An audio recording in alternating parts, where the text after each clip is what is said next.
If you like the story, you can support the author on Patreon. Link is in the description. Additionally, if you would like to request novels and access my Google Drive where I have 200 plus audiobooks, then you can join my Patreon. Link is also provided in the description. Chapter 81. I accidentally vaporize my pre-algebra teacher. A/N, if we get to 400 power stones I'll upload a second chapter. New York City, 23rd of May 2006. Percy Jackson POV. I stayed silent as Nancy Bobofit, the freckly red-haired kleptomaniac girl, continued to hit Grover in the back of the head with chunks of peanut butter and ketchup sandwich which got stuck in his curly brown hair. Nancy Bobofit continued to throw pieces of her sandwich at Grover. I started to move so as to beat some sense into the kleptomaniac, but Grover sat me back down, reminding me that I was in probation. We left the bus and Mr. Brunner began the tour. He rode his wheelchair through the Roman and Greek exhibits. He explained everything we encountered and with so much detail that he made his lessons actually fun. Still other kids were muttering behind me, so I couldn't listen well, and whenever I told them to shut up, Mrs. Dods would give me the evil eye. Yet Nancy continued talking, snickering something about the naked guy on the steel. "Will you shut up?" It came out louder than I meant to. The whole group laughed, yet Mr. Brunner only asked, "Mr. Jackson, did you have a comment?" "No sir," I replied, my face red from embarrassment. The tour continued as Mr. Brunner continued asking me about stuff from pictures, which I answered the best I could. Still he was dissatisfied. He wanted me to be better than the students even though I had ADHD and dyslexia and could never get a grade above C. Soon we left the museum, gathering at the steps where we could see the foot traffic along the 5th Avenue. Overhead a huge storm was brewing, with dark clouds, but I had grown somewhat accustomed to it. After all, we had had weather like this since Christmas, though nobody else ever seemed to notice. Grover and I were seating at the edge of the fountain when Nancy, who I guessed had grown tired of stealing the people who walked past us, walked in front of us. She then dumped her half-eaten sandwich on Grover's lap. Oops. That was it. I was mad now. I tried counting to 10 like the school counselor had told me, but I was so mad that my mind went blank. A wave roared in my ears. I didn't remember touching her, but the next thing I knew, Nancy was sitting on her butt in the fountain, screaming, "Percy, pushed me." Mrs. Dods materialized next to us, when I heard some of the murmurs from the other students. The water. Like it grabbed her. I didn't know what they were talking about. All I knew is that I was in trouble again. As soon as Mrs. Dods made sure poor Nancy was okay, telling her how she would buy her a shirt from the museum gift shop, she turned back to stare at me, her crooked teeth making the most air smile I had ever seen. "Now, honey." "I know," I grumbled. "A month of erasing textbooks." "Come with me," Mrs. Dods said. "Wait!" Grover yelped. It was me. I pushed her. Mrs. Dods stared at him so hard his whiskery chin began to tremble. "I don't think so, Mr. Underwood." "But you will stay here." Grover looked at me desperately. "It's okay, man," I told him. "Thanks for trying." "Honey," Mrs. Dods barked now.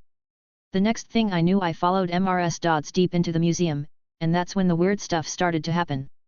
"You've been giving us problems, honey." I quickly replied, "Yes, ma'am." She tugged the cuffs on her leather jacket.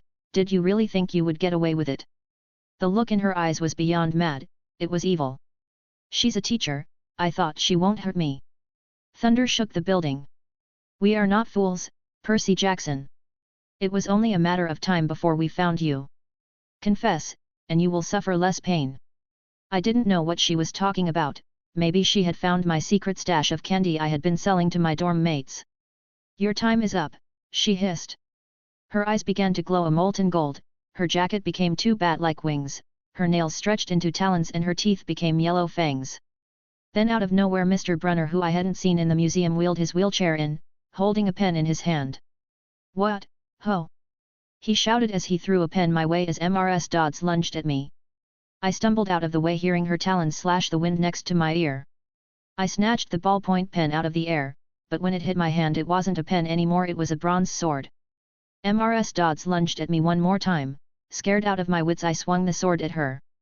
Slashing at her shoulder before cutting her body in two, Mrs. Dods shrieked a yell as she turned to yellow dust. I turned around looking for Mr. Brunner, but I realized I was alone and that the sword had turned back into a pen. Had I imagined everything? I went back outside, my mind a jumbled mess. I walked back to the fountain and there was Grover and waiting Nancy, who said with a smirk, "I hope Mrs. Kerr whipped your butt." "Who?" Our teacher, Day. I only stared at her for a moment, a puzzled look on my face. I asked Grover where Mrs. Dods and he just replied who. Thunder boomed overhead, and then I saw Mr. Brunner sitting under his red umbrella, reading his book as if he had never moved. I went over to him. He looked up a little distracted. Ah, that would be my pen. Please bring your own writing utensil in the future, Mr. Jackson. I handed it over and asked him where is Mrs. Dods. Mr. Brunner stared at me for a second before replying who? There has never been a Mrs. Dods at Yancy Academy. A/N, I know this may be boring to some of you, reading Percy's story, but I'm telling you this will pay off in for the future chapters, and don't worry, I won't be doing this anymore after Percy gets to the camp. Patreon.com/JoanJudo Stories. Chapter 82, 3 Old Ladies Knit the Socks of Death. A/N, a reader pointed out how this would be cheap, so I've decided to upload all the chapters with Percy on it until he gets to camp. Percy Jackson POV. I was used to the occasional weird experience, but, for the rest of the school year, the entire campus seemed to be playing some kind of trick on me.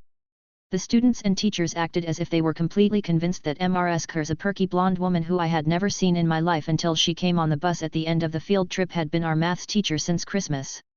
Every so often I would sprinkle Mrs. Dodd's name just to see if I could trip them up, but they would just stare at me like a psycho. I would have believed too it were it not for the fact that each time I would bring up Mrs. Dods to Grover, he would hesitate before claiming that she didn't exist. But I knew he was lying. Something had happened at the museum. At night, vision of Mrs. Dods growing bat-like wings and talons would wake me up in a cold sweat. The freak weather continued, and it always seemed to be following me around. I was anxious and my grades soon dipped from DS to FS, I got into fights, and the last straw was calling my English teacher an old sot. I didn't know what it meant, just that it sounded good at the time. My mother received a letter from the headmaster, making it official. I would not return to Yancy Academy next year, which was fine.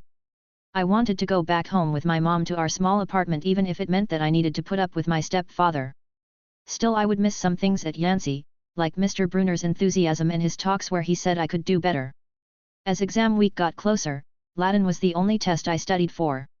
The evening before the test I got so frustrated that I threw my book Cambridge Guide to Greek Mythology out of the window, but remembering Mr. Brunner's words at the museum, I took a deep breath and went to pick up the book. So in desperation I decided to go ask help for Mr. Brunner, something which I had never done before. I walked downstairs to the faculty offices. Mr. Brunner's was open slightly, a small amount of light seeping through. I was 3 steps from the door when I heard voices come out of the room. Worried about Percy? I froze. That was definitely Grover's voice. Something overcame me and I inched closer to the door. Alone this summer? I mean a kindly one in the school. Now that we know for sure, and they know too. We would only make matters worse by rushing him. We need the boy to mature more. But he may not have time, the summer solstice deadline will have to be resolved without him. Let him enjoy his ignorance while he still can. Then send Ozzy here, sir. He'll be able to protect him. No, having him come here would only jump-starts Percy's entry to our world. But sir, he saw her. His imagination, Mr. Brunner insisted. The mist over the students and staff will be enough to convince him of that. Sir, I can't fail my duty again. You know what that would mean. You haven't failed Grover. I should have seen her for what she was the day I entered this school. Now let's just worry about keeping Percy alive until next autumn. My heart was pounding, and my book slipped from my hand, a hammering thud echoing across the hallway. Mr. Brunner went silent. I saw a shadow much larger than Mr. Brunner's wheelchair, holding something that looked like a bow. I quickly picked up the book and slipped into the closest open door. A few seconds later I heard a slow clop like muffled wood blocks, then a sound like an animal sniffing right outside the wooden door. A bead of sweat trickled down my neck. Then I heard Mr. Brunner's voice again. My nerves haven't been right since winter solstice. They both left and I slipped out into the hallway and made my way back to the dorm. When I reached our dorm, all I saw Grover was lying on his bed, studying his Latin exam notes. Hey, is everything okay? Grover asked. I didn't answer. You look awful. Is everything okay? I'm fine, just tired. I then slipped back into my bed, too tired, betrayed, scared. I didn't know, but it was too much for me to talk with Grover. But one thing was clear, Mr. Brunner and Grover were talking about me behind my back. The next afternoon, as I was leaving the exam, Mr. Brunner called me back inside. For a moment I was worried he knew about my eavesdropping, but that didn't seem to be the problem. Percy, don't be discouraged about leaving Yancy Academy. It's for the best. I mean, Mr. Brunner wheeled his wheelchair back and forth, like he wasn't sure what to say. This isn't the right place for you. It was only a matter of time. My eyes stung. He was my favorite teacher, and in front of the entire class he told me that I couldn't handle it. After all of his encouragement, it just stung. A lot. Right, I said, trembling. No, Mr. Brunner said. Oh, confound it all, what I'm trying to say is you're not normal, Percy. That's nothing to be. Thanks, I blurted. Thanks a lot, sir, for reminding me. Percy. But I was already gone. On the last day of the term I was shoving what little clothes I had in my suitcase. The other guys talked about where they would be traveling. After all, they all came from rich families. I was just a nobody. The only thing I dreaded was saying goodbye to Grover, but luckily he was taking the same Greyhound as me to Manhattan. During the whole ride Grover kept glancing down the aisle nervously. He always acted fidgety whenever we left Yancy. I thought that was because he was scared of getting bullied, but there was no one to bully him on the bus. Finally I couldn't stand it anymore. Are you looking for kindly ones? Grover nearly jumped from his seat. What do you mean? I confessed about eavesdropping on him and Mr. Brunner. Grover's eye twitched. How much did you hear? I just asked him about the summer solstice deadline, to which he lied, but I immediately told him that wouldn't work. His ears turned pink as he grabbed a paper from his pocket, a grubby business card. Just take this, okay? In case you need me this summer. After a few minutes of my dyslexia making it a nightmare to read, I finally made out what was on it. Grover Underwood, Keeper. Half-Blood Hill. Long Island, New York. 800-009-0009. What's half? Grover placed his hand on my mouth. Don't say it aloud. That's my, summer address. My heart sank. I realized that maybe Grover wasn't like me and his family was actually just as rich as the other kids from Yancy Academy. Okay, so, like, if I want to come visit your mansion. Or if you need me. Why would I need you? The tone came out harsher than I thought. Look, Percy, the truth is I kind have to protect you. I stared at him. All year long, I'd gotten into fights to keep bullies away from him, and now he said he was here to defend me. Grover, I asked, what are you protecting me from? Black smoke suddenly filled the dashboard, making the bus come to a complete stop. The driver went outside and checked the engine, and after a few minutes he said that everyone would have to get off. We were on a stretch of country road, so there was pretty much nothing except for a fruit stand where 3 old ladies sitting in rocking chairs were knitting the biggest pair of socks I had ever seen. I mean, like, seriously, the socks were the size of sweaters. What were they knitting them for, Bigfoot or something? All 3 women looked ancient with pale wrinkled faces, silver hair tied in white bandanas, bony arms sticking out of bleached cotton dresses. The weirdest thing, however, was that they seemed to be looking right at me. I looked over at Grover to say something about this, but I saw how the blood drained from his face. Grover. I said, hey, man. Tell me they're not looking at you. They are. Aren't they? Yet. Weird, hey? Do you think those socks would fit me? Not funny, Percy. The old lady in the middle took out a pair of scissors, gold and silver, long-bladed like shears. We got on the bus at Grover's plead. The old ladies were still watching me. The middle one cut the yarn, and I swear I could hear the snap from across the street. Her 2 friends balled up the electric blue socks. At the rear of the bus, the driver seemed to have gotten the engine to work again as it roared back to life. The passengers cheered. Darn right! The driver yelled. He slapped the bus with his hat as he added everyone back on board. Grover asked me what I had seen the ladies do. I told him how they had cut the yarn just as I started to feel a little feverish. Grover too seemed to have caught something as he couldn't stop shivering. 6th grade, they never get past 6th grade. Patreon.com/JoanJudo Stories. Chapter 83, Grover unexpectedly loses his pants. Percy Jackson POV. Confession time. I ditched Grover, as soon as we got out of the bus. I know, it was rude, but he was freaking me out. He kept muttering stuff like they never get past the 6th grade and looking at me like I was a dead man walking. Whenever he got upset, his bladder let loose, so after promising him I would wait, he beelined to the bathroom. I caught the first taxi that I could and left, making my walk down to my mom's apartment down in East 104th 1st Avenue. Sitting in the back seat of the taxi, I thought of my mom, Sally Jackson the greatest person in the world, which just proves me my theory that the best people had the most rotten luck. Her parents died in a plane crash, got raised by an uncle who didn't care for her, and had to drop out of high school to pay for said uncle's medical bills. After he died she was left with no money, no family, and no diploma. The only good break she ever got was meeting my dad, at least that's what she told me. I didn't have any memories of him. Only thing I had was a faint feeling of an embrace or a smile. I had never asked Mom since talking about him made her sad. It turns out that my dad was kind of famous, so they had to keep their relationship a secret, and after I was born he took a trip across the Atlantic and got lost at sea. Not dead, lost at sea, that was what my mom told me. It wasn't long before I arrived at the apartment. I was hoping Mom was already back from work, but sadly she wasn't, and I had to talk to my stepdad Gabe, or Smelly Gabe. I mean seriously, the dude reeked like ground up fermented cheese, and as always he was playing poker. He wolfed up the few bucks that remained from the taxi ride, so he could gamble them away like he always did. Infuriated I went into my room, or Gabe's study, which wasn't really his study, it was just a roundabout way for him to make my life even more miserable. I sunk into the bed, which instead of smelling like home, smelled like a Walmart version of Gabe's stench. My mind drifted as I thought back to what Grover had said before I ditched him, then to Mrs. Dods, the three old ladies. They all sent shivers down my spine. I started hearing the creaks of footsteps and felt like someone or something was watching me. Knock, knock, knock. I relaxed when I saw the person who entered the room. It was just my mom. Just her loving gaze melted all my fears. Her eyes sparkled and changed color in the light. She had a few streaks of gray that run through her long brown hair, but I never thought of her as old. Whenever she looked at me it was like she was seeing all the good things in me and none of the bad. She had never raised her voice or any unkind words either to me or Gabe. "Oh Percy," she hugged me tight, "I can't believe it, you've grown since Christmas."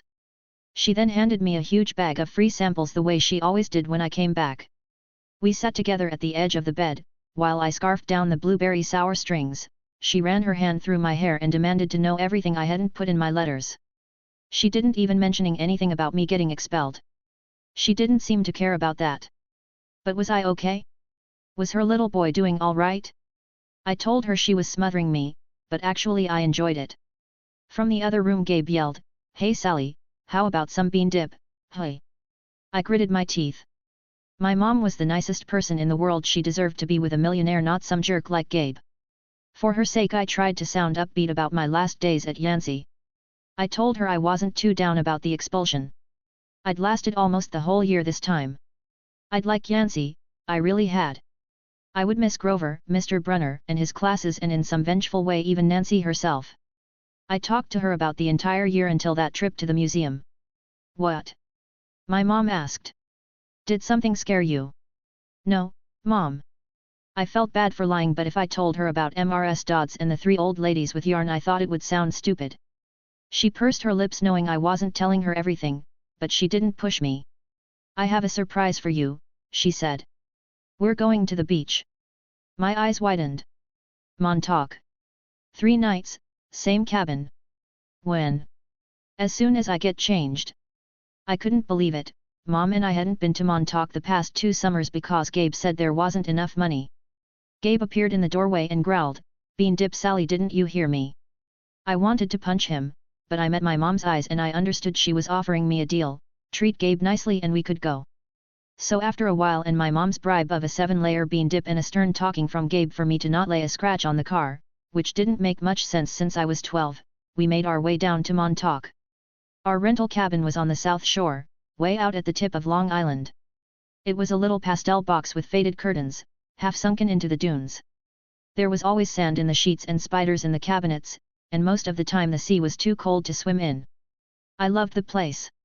I had been coming here since I was a baby, and my mom even longer than that. This beach was a special place in her heart, the place he had met my dad. We got there at sunset, opened all the cabin windows and went through our usual cleaning routine. We walked the beach, fed blue corn chips to the seagulls, ate blue jelly beans. I should probably explain the blue food. My mom and Gabe once had a fight about blue food. Gabe said that such a thing didn't exist, so since then she went out of her way to make blue food. My mom and I started a fire, then we began to roast hot dogs and marshmallows over it. We talked about a lot of stuff, but finally I made up the courage to ask her what I always wondered about when we came to Montauk: my dad. Her eyes grew misty. I figured she would tell me what she always did, but I never got tired of hearing them. He was kind, Percy. Tall, handsome, and powerful, but gentle too. You have his black hair and you know his green eyes. I wish he could see you, Percy. He would be so proud. I wondered how she could say that. What was so great about me? A dyslexic, hyperactive boy with a D&D report card and kicked out of his 6th school in 6 years. How old was I? When he left, I mean. He was only with me for 1 summer, Percy. Right here at this beach, this cabin. But, he knew me as a baby. No honey. He knew I was expecting a baby. He had to leave before you were born. That made no sense. I was sure I remembered a smile, a warm glow, something. I always thought he knew me as a baby. I had never asked my mom, but I thought it to be true. Now to be told he had never seen me. I felt angry at my father. Still I made up the courage to ask her the next question. Are you sending me away again? I don't know, honey. I'll have to think about something. Because you don't want me around. I regretted the words as soon as they left my mouth.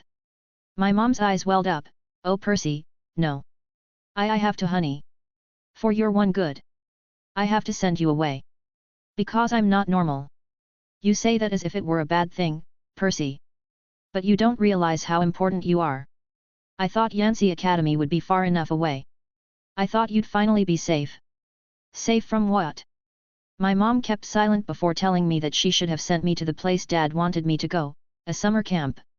After our talk we were both tired and we went back into our cabin for some sleep. I had a weird dream where a horse and eagle were fighting. Before I could stop them, the eagle killed the horse and I woke up with a gasp. A thunderclap resounded and my mom woke up too. A worried look in her eyes. Hurricane, was all she muttered. We heard a much closer noise like mallets in the sand. My mother sprang from the bed and opened the lock. There standing in the middle of the rain was a gasping Grover. Searching all night, he gasped. What were you thinking? My mother had a look of sheer terror in her eyes. She turned to me and shouted at me, something which she had never done before. Percy, what happened at school? What didn't you tell me?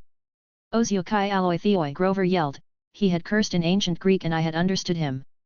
It's right behind me. Didn't you tell her? Percy, tell me now. I rambled quickly about Mrs. Dods, the fruit stand, the old ladies and the socks. She grabbed her purse, tossed me my rain jacket and yelled, "Get to the car, both of you." Grover ran to the car. Well, he wasn't really running, more like he was trotting.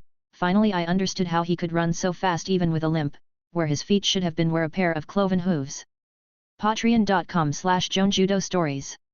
Chapter 84, My Mother Teaches Me Bullfighting. Percy Jackson POV. We tore through the night along dark country roads. Wind slammed against the Camaro. Rain lashed the windshield.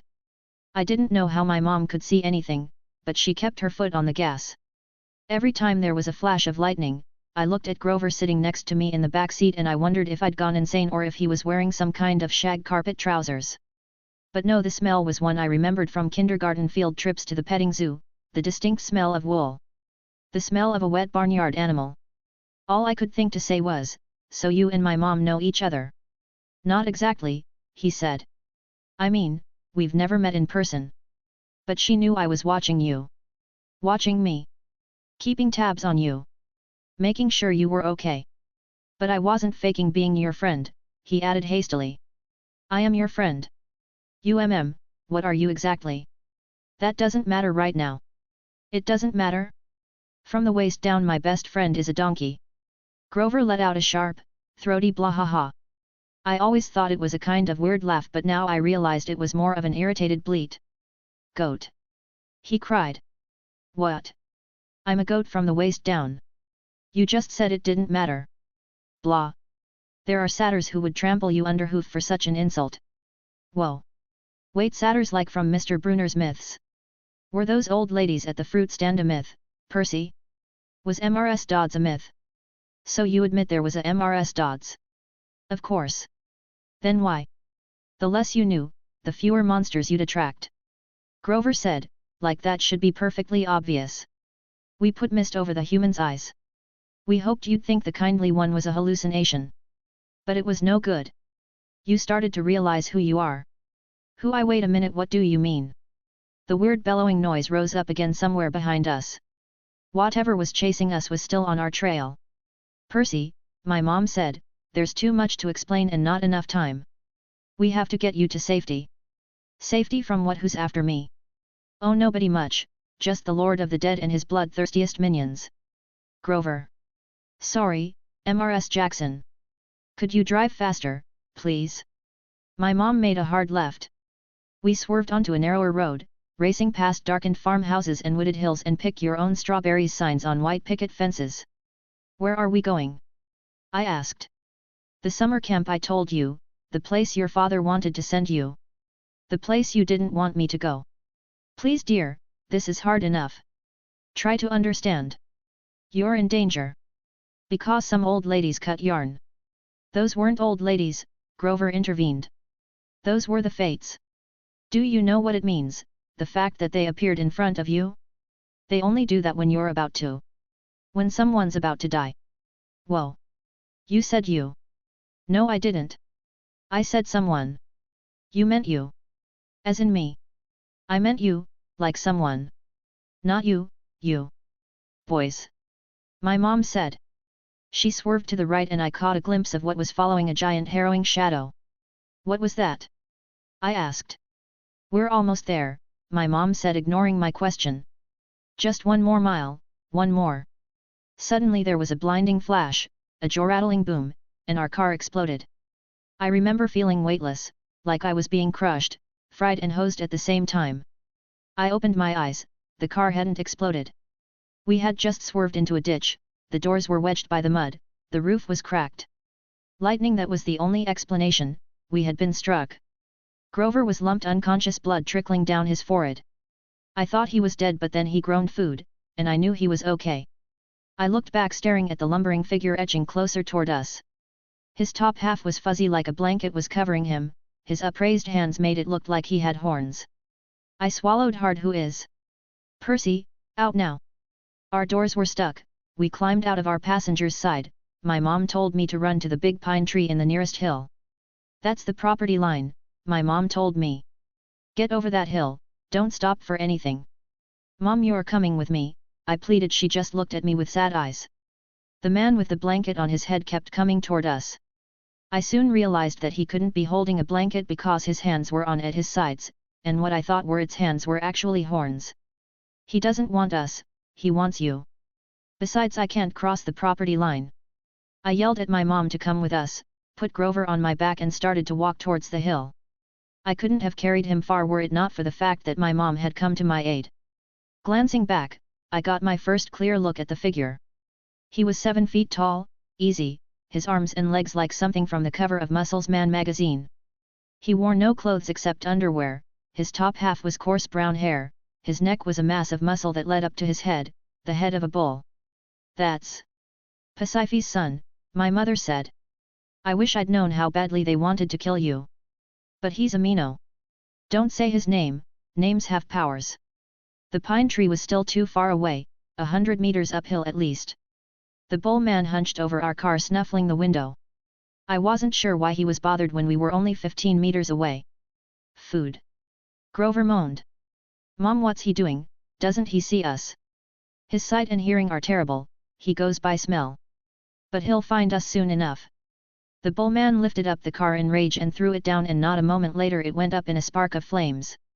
Not a scratch. I remembered Gabe's words.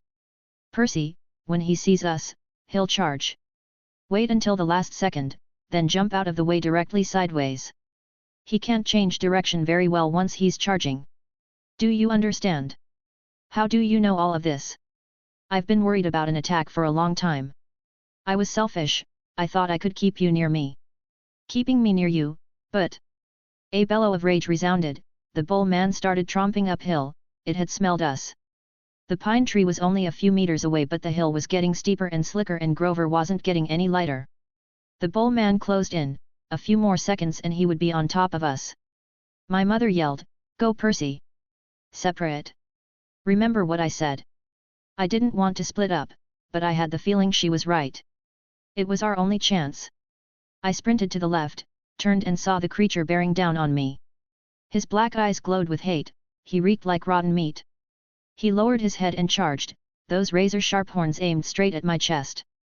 The fear in my stomach made me want to bolt, but that wouldn't work. I could never outrun this thing. So I held my ground and at the last moment, I jumped to the side. The bullman stormed past like a freight train, the bellowed in frustration and turned, but not towards me this time but my mother, who was setting Grover down in the grass. In the midst of it all I heard a squawk. I looked up for just a moment, my eyes met those of a small crow perched on the pine tree right above me. We'd reached the crest of the hill. Down the other side I could see a valley and the lights of a farmhouse glowing yellow through the rain. But that was half a mile away. We'd never make it. The bullman grunted, pawing the ground. He kept eyeing my mother, who was now retreating slowly downhill back towards the road, trying to lead the monster away from Grover. "Run, Percy!" she told me. "I can't go any further." "Run!" But I just stood there, frozen in fear, as the monster charged her. She tried to sidestep as she'd told me to do, but the monster had learnt its lesson. His hand shot out to grab my mom's throat but it suddenly stopped a few inches away. A black tendril filled with barbs had spawned from the ground, pulling the arm away from my mother. A boy appeared as if from nowhere. I couldn't see his face well, just his shoulder-length black hair and piercing almost purple eyes.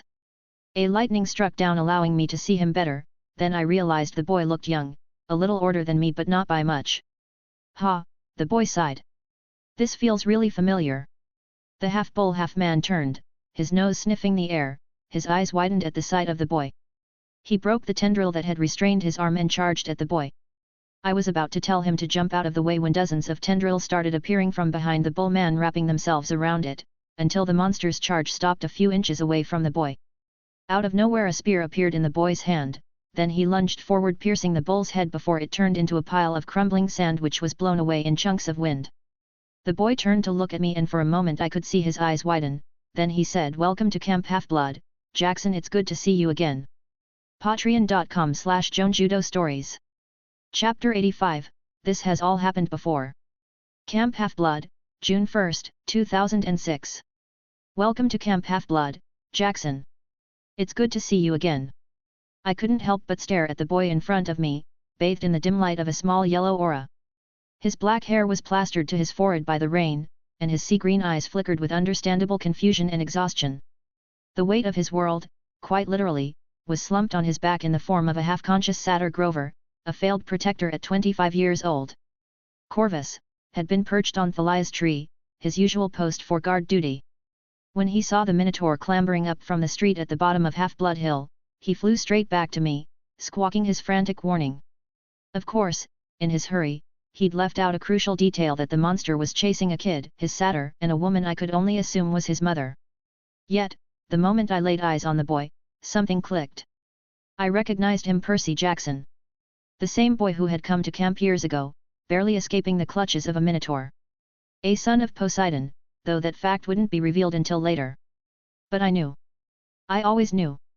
The memories came rushing back, hitting me like a freight train. I was slammed with a relentless barrage of memories, each one more intense than the last. I relived every agonizing moment, the countless deaths in those miserable dreams, the first time Percy arrived at camp, the bond I'd shared with Thalia, and then, the destruction of it all. The camp in ruins, the Titans marching forward, wiping out everything and everyone I cared about. Through it all, something gnawed at the back of my mind, a memory that didn't sit right. It was about Luke. No, not just Luke, the figure that always lingered around him. Its brutal golden eyes, black curly hair, an unnervingly long, pointy beard. Kronos. The figure was Kronos. He was there all along, manipulating Luke, slowly tightening his grip. And I'd missed it, for more than a year I'd missed it. But not this time. The kid in front of me, Percy, was looking at me like I was insane, but I didn't have time to explain. He was here now, and things were in motion.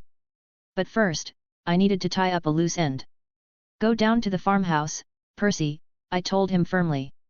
He looked like he wanted to argue, to ask more questions, but I cut him off. "You'll find your answers there. I've got to deal with something else." Then I turned to the mother. "Ma'am, thank you for bringing your son to camp, we'll keep him safe. Now try to find the worst-smelling human you can and stay with them." Percy and his mother hesitated, but the firmness in my voice must have convinced them. With a final goodbye, each one began to stagger down the hill, one towards the farmhouse, and the other down to the roadside, a sad look on both of their faces, but I couldn't console them now. I turned my attention back to the shadows, letting them swallow me whole. The sensation was like sinking into cold water. I never got bored of doing it. Within moments, I emerged in the Hermes cabin, the usual chaos of unclaimed demigods and Hermes kids filling every inch of space. But tonight, I wasn't here to socialize. The shadows around me pulsed almost like a heartbeat following my own, then I unleashed them without hesitation. Tendrils of darkness lashed out, sending every demigod in the cabin flying outside. Their startled cries filled the air, but I didn't care. My focus was singular, fixed on one person. Luke Castellan. He was pinned to the wall by 4 tendrils of shadow before he even had time to react. His eyes fluttered open, confusion quickly turning to anger as he realized who had pinned him there. But as I stepped closer, the anger in his eyes morphed into something darker, something that wasn't entirely his own. "Kronos," I said, my voice low and dripping with venom. "Get out of Luke. Now." For a moment, Luke and the black figure that clung to him just stared at me, then a grin spread across their faces, the same unsettling grin from the tour in Olympus. A voice echoed in my mind, cold, and ancient, almost like my father's. "You picked up on it sooner than I thought, cousin," Kronos sneered, his words like a blade slicing through my thoughts. "Cut the crap," I snapped, stepping closer, my patience wearing thin. "Get out of Luke. Now." But Luke's grin only widened, something unsettling flashing in his eyes. "He isn't controlling me, Ozzy." "What are you talking about?" Luke leaned forward as much as the tendrils would allow, his voice taking on a sinister edge. "You wouldn't understand, Ozzy.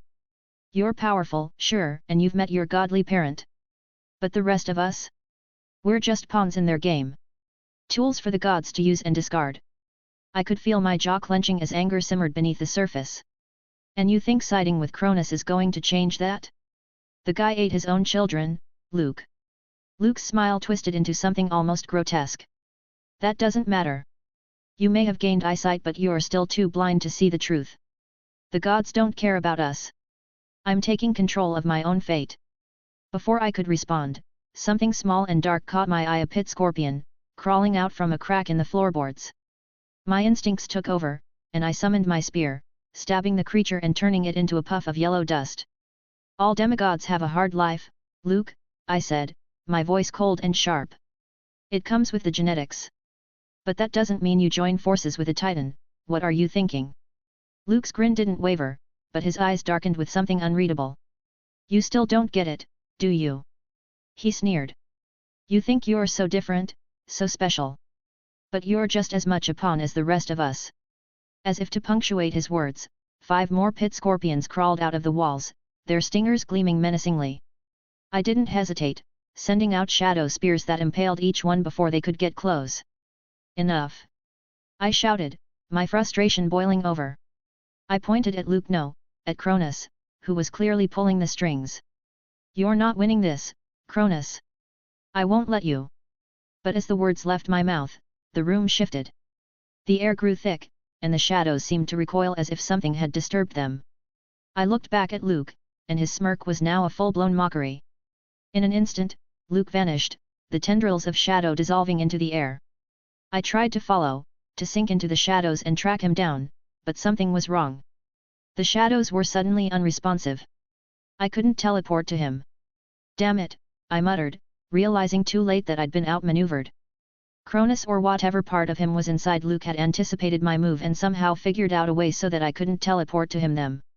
I stood there, alone in the now silent cabin, tendrils of shadow retreating into the floor. My mind raced, trying to piece together my next move. I had to find a way to stop Kronos before he could unleash whatever nightmare he was planning. If before we thought that the missing bolt was a big deal, this was a whole new league. The good thing was that I had a clue of who had the bolt. Greek myth fact. Today's fact will be about Hyperion. Hyperion was one of the Titans, son of Uranus and Gaia. He represented light, wisdom, and watchfulness. Hyperion was married to his sister, Gaia, and they had 3 children, Helios, the sun, Selene, the moon, and Eos, the dawn. He was considered one of the 4 pillars that hold the heavens and the earth apart, and since his daughter was Dawn, he was probably the pillar of the east. The other 3 pillars were his brothers: Khaos, pillar of the north, Khaos, pillar of the south, and Iapetus, pillar of the west. These 4 titans were the ones that held their father Uranus in place, while Kronos castrated him with a sickle. Patreon.com/JoanJudo Stories. Chapter 86, Kronos is back. Camp Half-Blood, 1st of June 2006. I emerged from the shadows into the familiar surroundings of the big house. The old wooden floorboards creaked under my feet as I made my way through the hallway. My mind was racing, still processing the confrontation with Luke and the looming threat of Kronos. As I approached my father's study, a flood of memories washed over me. I remembered the countless times I'd stood in this very spot, watching Chiron's empty wheelchair gather dust. I remembered how in the misery dreams Dad had also left a few months before the arrival of Percy in the camp. I didn't think that when he left it would be related to anything in the real world. I paused at the door, hearing muffled voices from within. Taking a deep breath, I pushed it open. Inside, I found Percy and my father deep in conversation. Percy's sea-green eyes were wide with a mixture of disbelief and wonder, while Chiron's face bore the patient expression of a teacher explaining a complex subject. They both turned as I entered, Chiron's brow furrowing with concern at my disheveled appearance. "Odysseus," he began, "I was just explaining to young Percy here about the Greek gods. I finished for him." "I know, Dad. And he needs to hear all of it." Chiron's eyes narrowed. "Perhaps it would be best if Percy rested for now. We can continue this discussion in the morning." But I shook my head firmly. "No, he needs to stay. The great prophecy is in motion, Dad. We can't afford to waste time." Percy looked between us, confusion evident on his face. "Great prophecy? What are you talking about?" I met my father's gaze, silently pleading with him to trust me. After a moment, he sighed and nodded. "Very well," Chiron said, gesturing for us to sit. "Percy, it seems there is much more we need to discuss." As we settled into our seats, I took a deep breath, organizing my thoughts. "Percy, what I'm about to tell you is going to sound crazy, crazier than anything you've ever seen or in this case heard, but I need you to listen carefully." Over the next hour, I laid out everything: the existence of the Greek gods, the nature of demigods, and the looming threat of Kronos. I explained about Luke's betrayal and the missing master bolt, watching as Percy's expression cycled through disbelief, shock, and finally, a grim understanding. "So, you're saying that this Luke guy is working with Kronos? The Titan Lord who ate his own children?" Percy asked, his voice a mixture of disgust and disbelief. I nodded grimly. "I confronted him just now. Ever since I came back to camp I knew something was wrong with him, I just didn't know what. How could I have known? Kronos had gotten to him, twisted his resentment towards the gods into something darker." Chiron leaned forward, his eyes grave. "If what Odysseus says is true, then the situation is even more dire than we feared. The theft of Zeus's master bolt could be just the beginning. We need to contact the gods," I said, standing up and pacing the room. "They need to know about Kronos." Chiron nodded, wheeling over to a small fountain in the corner of the room. With a wave of his hand, a fine mist rose from the water, creating a shimmering rainbow. He tossed a golden drachma into the mist, murmuring, "O Iris, goddess of the rainbow, accept our offering. Show us Zeus, lord of the sky." We waited, but the mist remained just that mist. No image formed, no connection established. "It's not working," Percy said, stating the obvious. I frowned, a sense of unease growing in my chest. "Try another god. Poseidon, maybe." Chiron obliged, tossing another drachma into the mist. But again, nothing happened. "This isn't right," I muttered, running a hand through my hair. "The gods should be reachable, especially with something this important." Chiron's expression was grim. "It seems the gods are incommunicado. This is most troubling." Percy stood up, his fists clenched at his sides. "So what do we do? We can't just sit here while Luke and Kronos are out there plotting who knows what." I couldn't help but smile at his determination. "You're right, Percy," I said. "We can't wait for the gods to get their act together. We need to act now." Chiron looked between us, his expression a mixture of pride and worry. "What do you propose, Odysseus?" I took a deep breath, my mind racing through possibilities. "We need to recover Zeus's master bolt. It's the key to all of this.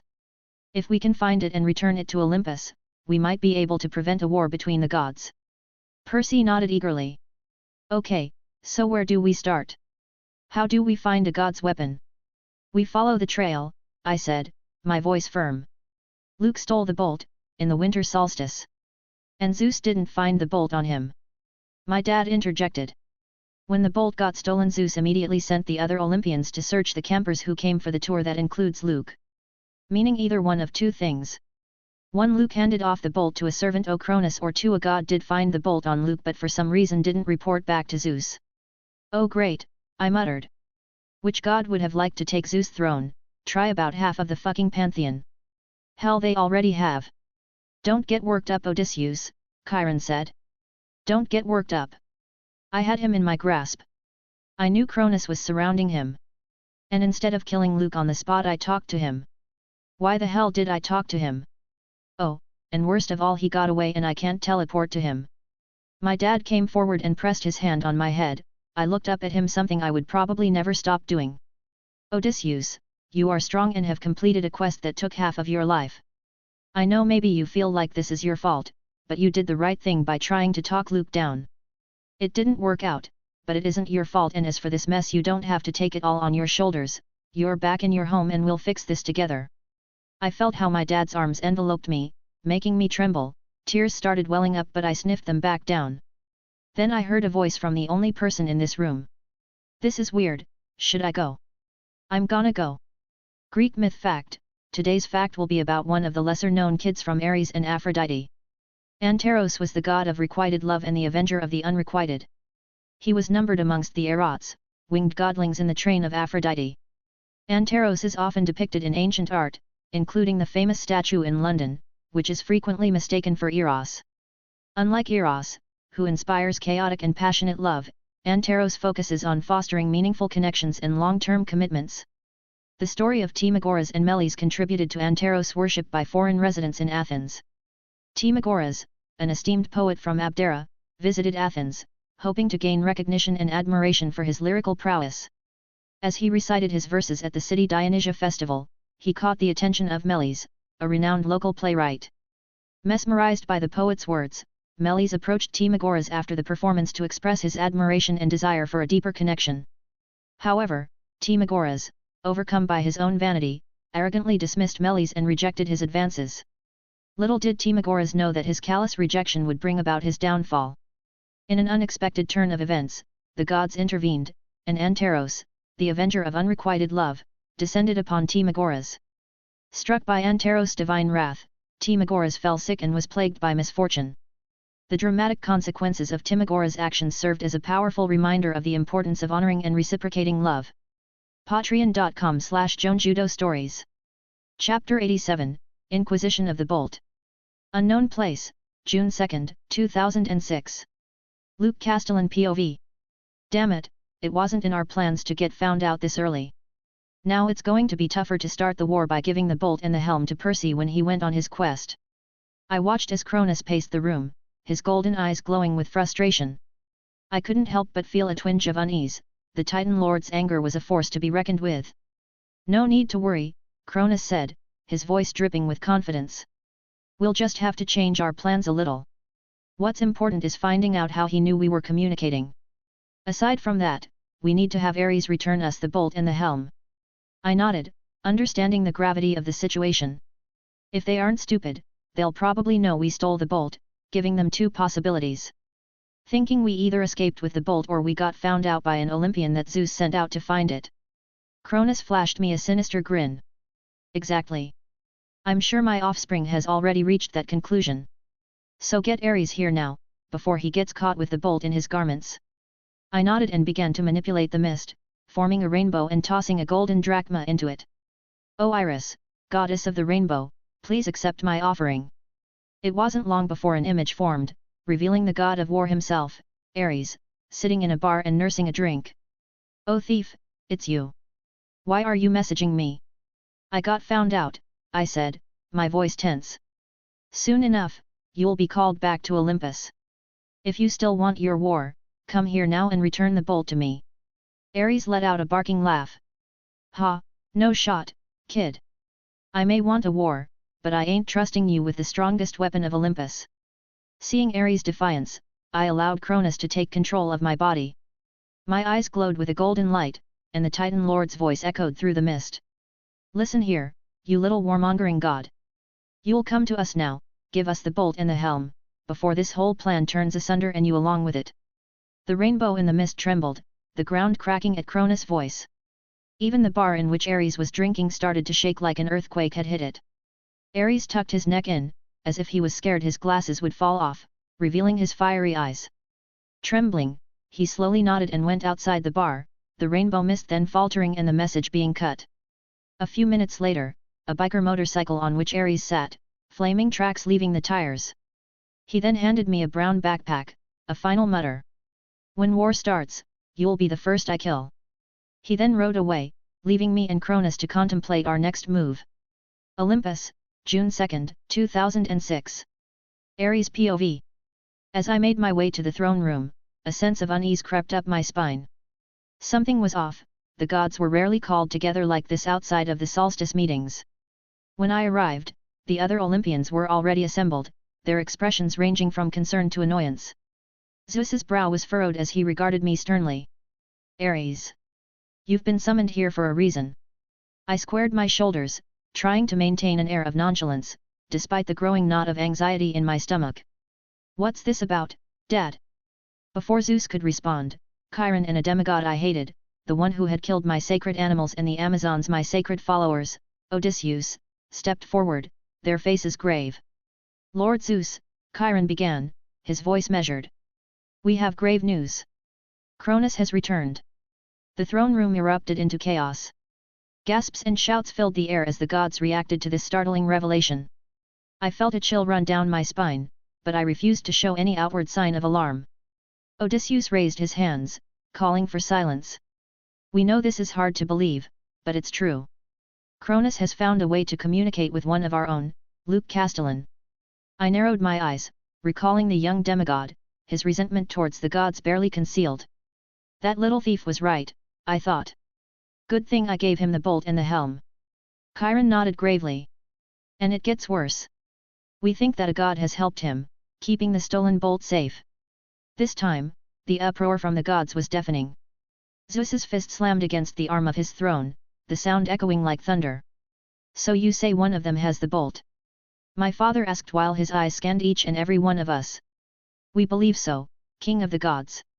When you ordered the gods to find the bolt, we think that one of them did find it on Luke's person, so we find the god, we find the bolt. Zeus' electric blue eyes met my own, he squinted them as if he was seeing right through me. I felt like running away. To escape and find a war in the Middle East I could settle in until this place calmed down, but I remained calm, feeling my throat close slightly as if I was parched. Isn't that a funny thought, a parched god? Zeus turned to address the assembled Olympians, his voice commanding. Since one of you traitors has the bolt according to what the Half-Blood and Centaur are saying, I command you, to all swear on the river Styx that you do not possess the master bolt. The gods murmured in protest, but one by one, they stepped forward and made the solemn oath. I steeled myself, knowing my turn was coming. When Zeus's eyes landed on me, I straightened my shoulders and met his gaze unflinchingly. Ares, god of war. Swear on the river Styx that you do not have the master bolt in your possession. I took a deep breath, feeling the power of the oath seeping into my bones. I, Ares, swear on the river Styx that I do not have the master bolt of Zeus. As the last words left my lips, a rumble of thunder echoed through the throne room, sealing the oath. Zeus's expression remained impassive, but I could see a flicker of suspicion in his eyes. Turning to Chiron and Odysseus, Zeus spoke, his voice laced with barely contained frustration. No one here has the bolt. But I will give you until the summer solstice to find this Luke Castellan and retrieve my weapon. If you fail. He paused, glaring at the two of them. I will go to war with the only two gods who were not present, Hades and Poseidon. Chiron and Odysseus exchanged a concerned glance, the weight of Zeus's ultimatum weighing heavily on them. I tried to suppress the surge of relief I felt, but a part of me couldn't help but wonder if I had truly escaped Kronos' machinations unscathed. As the gods began to disperse, I lingered, my mind racing. I hadn't liked the fact that I had given the bolt and the helm to the thief, but now I sighed in relief in my mind. Sir, Odysseus said, trying to speak once more. Enough, my father's voice interrupted. You have passed on your information and I have done as you asked. If you have anything left to say, do it with actions, not words. Find me the bolt, now. His voice thundered. I couldn't help but think how lucky I had been. Facing my father's wrath wasn't exactly an enjoyable time. I had already taken suspicion of myself, now it was only time for my war to start, kill the thief, gain the bolt and become king. Chapter 88, Luke and Annabeth. Camp Half-Blood, 4th of June 2006. Annabeth POV. Thalia, what am I going to do? They say that Luke allied with Kronos, that he has turned against Olympus, that we need to hunt him down. I confessed, as I lay next to the tree. Tears slowly descending down my cheeks from my grey eyes. If you were here, what would you do? I cried once more, then as it always happened something fell on my shoulder, a white substance. I looked up at one of Odysseus' crown with a shit-eating grin on his face. They always did this when I visited Thalia, probably a cruel joke that Odysseus came up with. But I couldn't stand it anymore. Luke, the person I cared the most about, had left camp without a notice, then his treason was announced in camp, and I couldn't even cry in peace at one of my best friend's grave. I looked up and yelled, "Stop doing that, you stupid crow! Let me grieve in peace." Then only response I got was the crow turning and showing me its behind. I was about to unsheath my dagger and throw it at the dumb animal, when a voice disturbed those thoughts. "Randy, leave her alone, come back later to protect the tree." The crow nodded at its master's words, performing a salute and flying away. I turned to see the voice of said master, Odysseus, the perfect demigod, the pride of Chiron, the greatest camper in the last 2000 years, and I hated him. He walked closer to me, kneeling before Thalia's tree. "I'm sorry about that, I'll tell them to let you approach the tree." Don't, what?" he asked with a dumbfounded look on his face. "Don't act all nice around me, not now, not ever. I don't need your sympathy." He simply sighed at my words, putting his hand over the tree's trunk, closing his eyes. Dark treads started to enter the tree through all of its cracks. I wondered what he was doing, but I didn't bother asking. The only thing I didn't hate about him was the fact that he would probably be the first one to give his life for Thalia's tree, so I was sure he wasn't doing anything bad about it. Then in the middle of whatever he was doing, his voice rung out once more, "Look, Annabeth, I know we don't get along. But..." That's the understatement of the century. "But," he continued, "I do know what it's like losing a person important to you, in the way Luke was to you." I looked at him once more, a sad smile on his face, his pupils slightly shrunken while he looked at the pine tree. "So just so you know, it isn't entirely Luke's fault for his actions, the god's carelessness, Kronos' sly mouth, Luke's childhood. Everything was what culminated his betrayal." I simply huffed at his words. "But that doesn't mean his actions can be forgiven or forgotten. He still did said actions, and even if he were to repent, the gods would make him suffer a fate much worse than what Kronos would bring upon the world." "What are you getting at?" I asked, getting irritated at the sound of his voice. "Okay, straight to the point," he answered. "Do you know any place Luke would have wanted to stay at, something he may have said in idle conversation?" Okay, now I was made. All that sweet talk of understanding me, was just that sweet talk. He just wanted a lead to figure out where Luke was, to bring him to the gods. "I don't know," I muttered back. "Are you sure, anything at all could help us, help the dot?" "I don't know, okay, I don't," I shouted back, standing up and leaving back towards camp. It was the truth, I really didn't know where Luke could be, otherwise I'd go there, and I was sure I could talk him down of whatever he was planning. I was sure I could do it. Underworld, 4th of June 2006. Luke POV. "Luke, if you want to survive in Tartarus, you need to bathe in it." "Fine," I replied. I started to take off my clothes, then wrapped a rope around my waist, giving it to a Lastrygonian. 10 minutes, after that pull me out. "Understood," I ordered towards the Canadian cannibal. "Yes sir, I understand."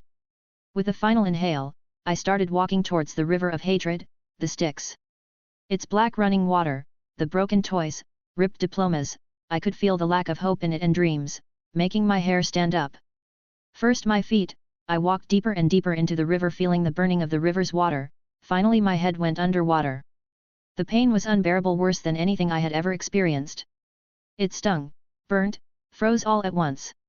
I couldn't see anything since I had my eyes closed, but it felt as if my skin was being torn off. It felt like an eternity had passed, but according to the faint murmurs I could hear from Kronos, only 2 minutes had passed. The agony was indescribable, a torment that reached down to the very marrow of my bones. Every nerve in my body screamed in protest, but I gritted my teeth, forcing myself to endure it. I had made this choice to bathe in the river Styx, to become strong enough to turn Olympus upside down. But now, submerged in this river of hate and despair, I questioned whether any power was worth this price. The water pressed in on all sides, as if it were alive, trying to crush me, drown me, erase me from existence. Memories of my life flashed through my mind, my mother's descent into madness, that wretched house that almost killed us on our way to camp, the Cyclopses who came after us, the hellhounds, Thalia's death, my bullshit of a quest, Loudon scarring me, the failure that my father had in me after that, Odysseus beating me the first and second time. If these things were supposed to deter me, they did the opposite. Hatred burned inside me, hatred to survive, hatred to prove everyone wrong, hatred to thrive. The pain grew sharper, more intense. My skin felt like it was peeling away, layer by layer, exposing raw nerves to the icy fire of the river. I could hear Kronos's voice faintly, like a distant echo, urging me to hold on, to resist. But even his voice seemed far away, drowned out by the overwhelming roar of the Styx. Hold on, I told myself. Just hold on a little longer. But every second felt like a lifetime, and I wasn't sure how much more I could take. My thoughts grew hazy, and I struggled to remember why I was even doing this. Why had I chosen this path? Was it for power, for revenge, or was it something deeper, something I hadn't fully understood until now? Still my memories kept me conscious. Then, just when I thought I couldn't endure any longer, the rope around my waist jerked violently, and I felt myself being yanked backward. The Lastrygonian was pulling me out, just as I had commanded. The force of the pull was strong, dragging me out of the suffocating embrace of the river. I gasped as my head broke the surface, the air cold and sharp against my burning skin. The agony didn't fade completely, but it dulled slightly, allowing me to focus again. I was pulled fully out of the river, and I collapsed onto the rocky bank, gasping for breath. But I was alive. Barely, but alive. Then I felt the strength. I was stronger, much stronger than ever before. For a moment it felt exhilarating. The Lastrygonian loomed over me, his eyes wide with a mixture of awe and respect. "You did it, sir," he said, his voice trembling slightly. "You survived." I didn't respond immediately, still trying to regain my bearings. My skin felt different, harder, as if it had been transformed into something less human, more immortal. I looked down at my hands, expecting to see burns or scars, but they were unmarked. I immediately took my hand to my face, but what I hoped wasn't there, still was, Loudon's scar, a reminder of my failure. "Of course I survived," I finally managed to say, though my voice was hoarse and raw. I forced myself to stand, even though my legs felt weak and unsteady. The Lastrygonian offered a hand to help me, but I waved him away. I needed to stand on my own, to prove to myself that I was still in control. Kronos's presence stirred within me, a dark whisper in the back of my mind. "Well done, Luke," he murmured. "Now bring me the bolt and the helm, I'll reform, burst out and return the age of the Titans, the Golden Age. With you by my side." I nodded, to his words, but then I felt it, a weak spot, my Achilles heel. Under my armpit, the only place I could feel that wasn't as strong as the rest of my body. It was jarring to say the least to feel the difference. "Let's get going," I said, my voice stronger now. "We have work to do." The Lastrygonian nodded and handed me my clothes. As I dressed, I could still feel the lingering effects of the Styx, the hateful memories embedded into my mind. The path I had chosen was set, and I would see it through to the end. Chapter 89, I Know Where Luke Is. Camp Half-Blood, 4th of June 2006. Slipping into my bed, I let my eyes rest. I was tired, more so than usual. I had teleported to any place I could think of that could be a good spot for Luke to hide in, but only monsters inhabited those places. I had gone to the Oracle, but the only thing I got was silence, except for the first time I went there when she repeated the great prophecy. "A half-blood of the eldest gods shall reach 16 against all odds, and see the world in endless sleep. The hero's soul, cursed blade shall reap. A single choice shall end his days. Olympus to preserve or raise." That was the great prophecy, a prophecy that spelled doom for half-bloods everywhere. At first I thought that the person whom the prophecy was talking about was Thalia, since even in my misery dreams it was when she turned 16 that the Titans invaded and destroyed camp. Now, the only one who fit the bill was Percy, since he was also a son from the Big Three. I had decided to tell him about the prophecy. He may not want to carry the burden, but as of now he was the one meant to do so. Stop thinking about this, I thought to myself, closing my eyes. Then I felt it, the same feeling I hadn't had in more than a year, my father's calling. Odysseus Dreamscape, 4th of June 2006. It's been a while, hey, son. I looked around noticing the hundreds of eyes surrounding me, until my gaze landed on the giant I always talked to. Yeah, Dad, it's been a while. Though I wasn't expecting you to call, especially since I finished my quest since you said you wouldn't be able to talk to me like this anymore. Well, let's just say there's been a change of events which has led me to be able to talk to you.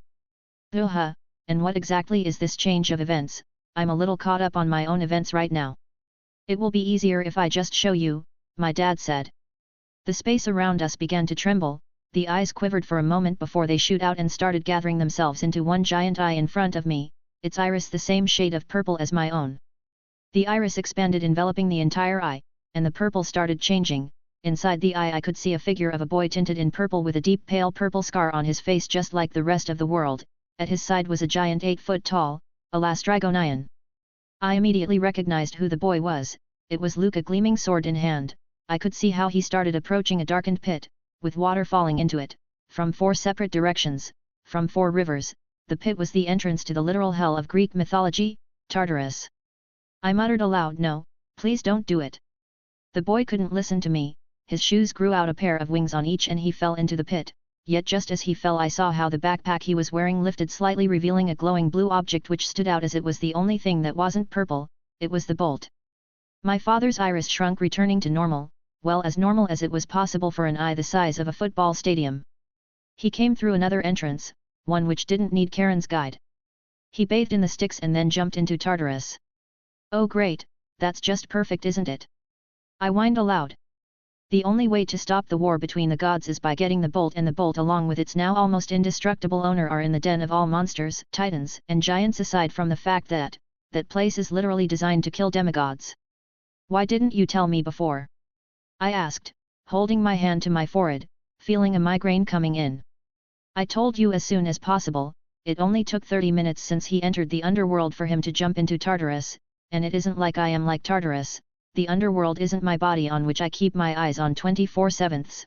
He didn't get close to the walls of Erebus, so I couldn't see him. The only moment I saw him is because the river's well is the only place I can constantly see, and gaining this visit with you takes a while. It isn't exactly easy. Okay. I get it, sheesh, don't get your knickers in a twist. Bring me out, I continued. I need to get Luke as quickly as possible. The giant eye moved up slightly in a nod, then I sunk into the floor beneath me as the space around me broke. I opened my eyes instantly and stood up. I started writing a letter. I walked outside and slipped it under my father's door, before teleporting to the pine tree. Master, I heard my 3 crows say in unison. Laylaps, Swiper, come out now. At my words my pets jumped out of a shadow, each the size of a normal mastiff.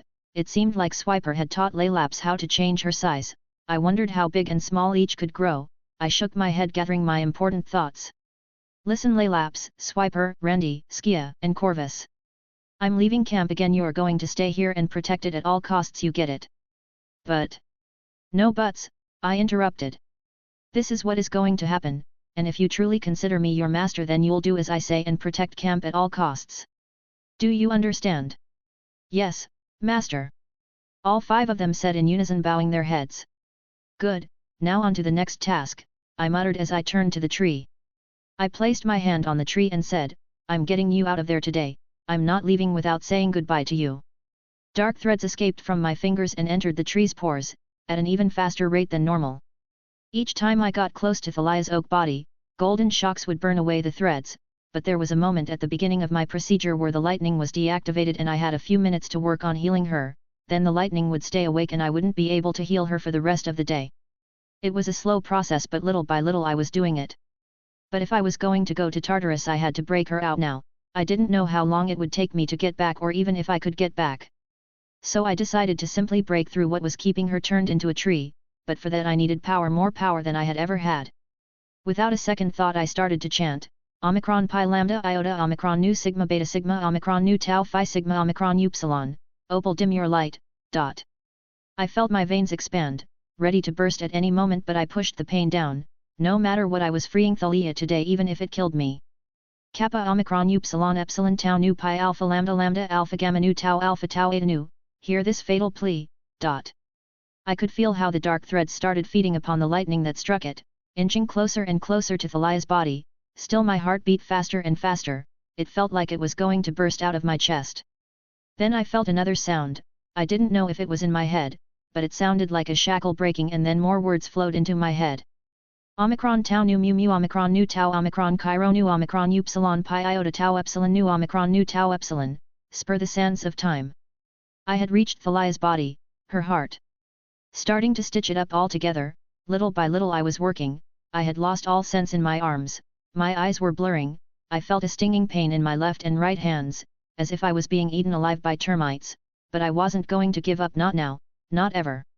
More words flowed into my head, my voice and tone sounding deeper, with more power, more primordial. Kappa Alpha Tau Pi Nu Epsilon Mu Alpha Lambda Epsilon Theta Epsilon Rho Omicron Nu Pi Omicron Iota Omicron Nu Tau Epsilon, and set the spirit free.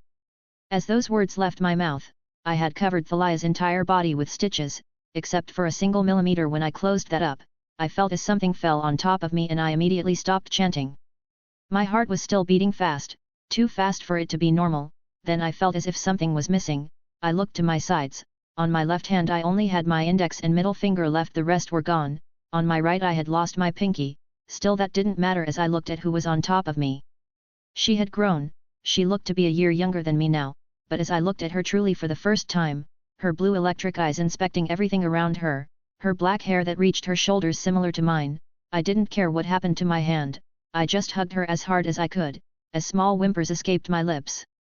Finally, I got you. Chapter 90, Highway to Tartarus. Camp Half-Blood, June 4, 2006. Thalia's POV.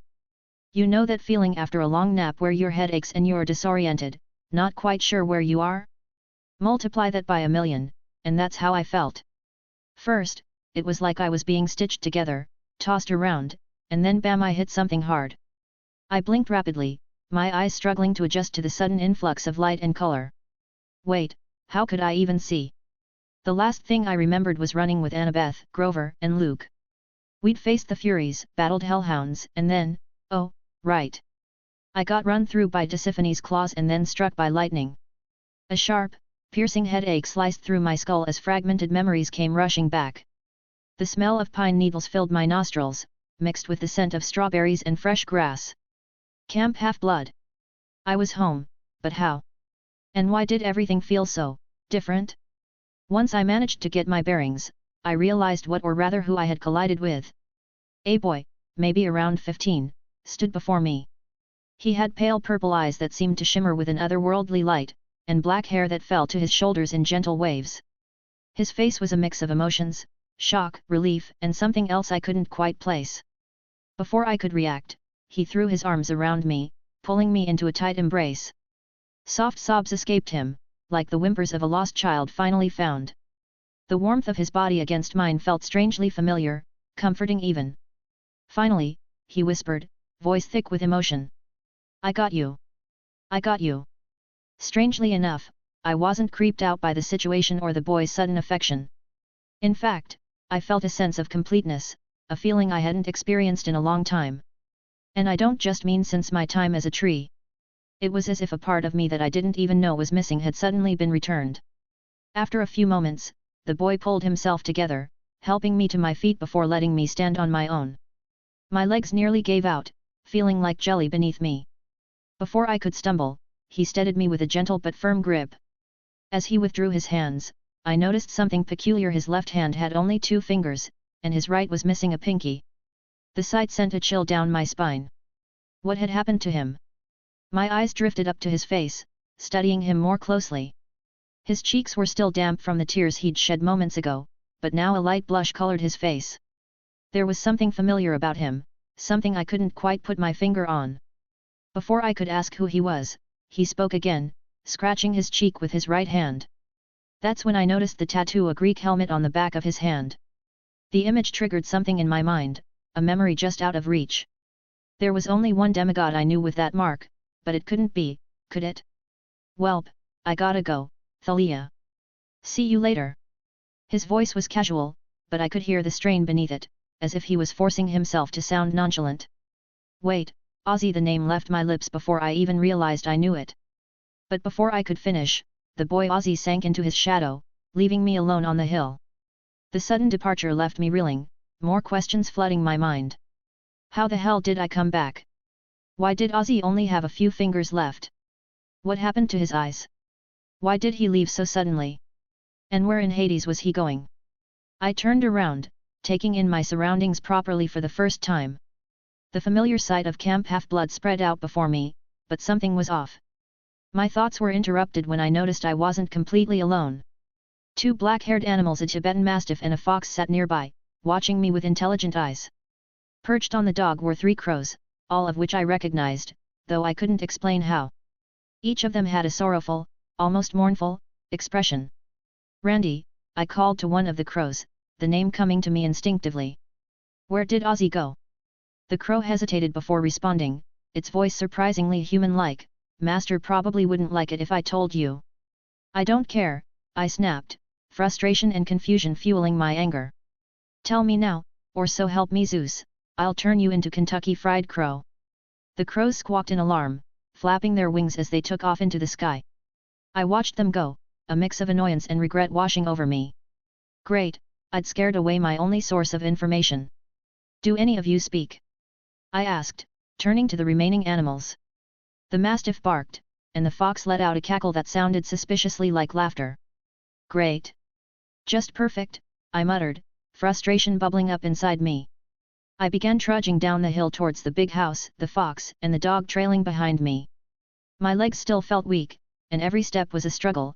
I was really out of shape for some reason. Still I walked forward. If anyone knew where Ozzy was going, it had to be Chiron.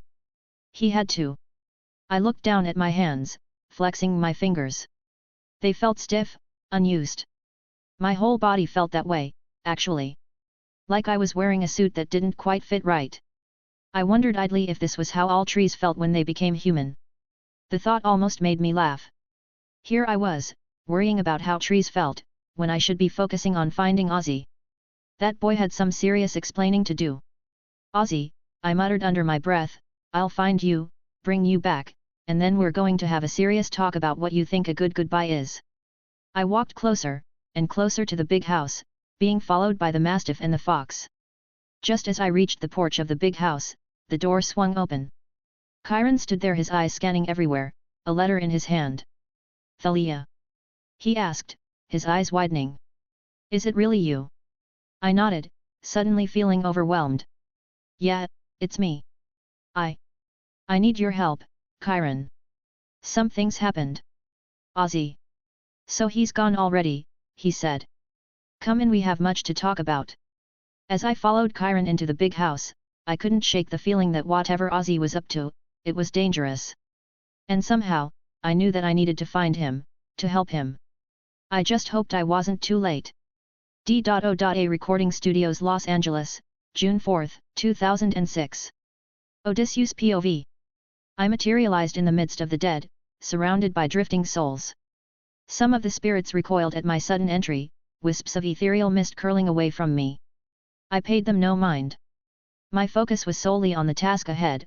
I had done everything I wanted to before plunging into the pit, so now I only had one thing in mind.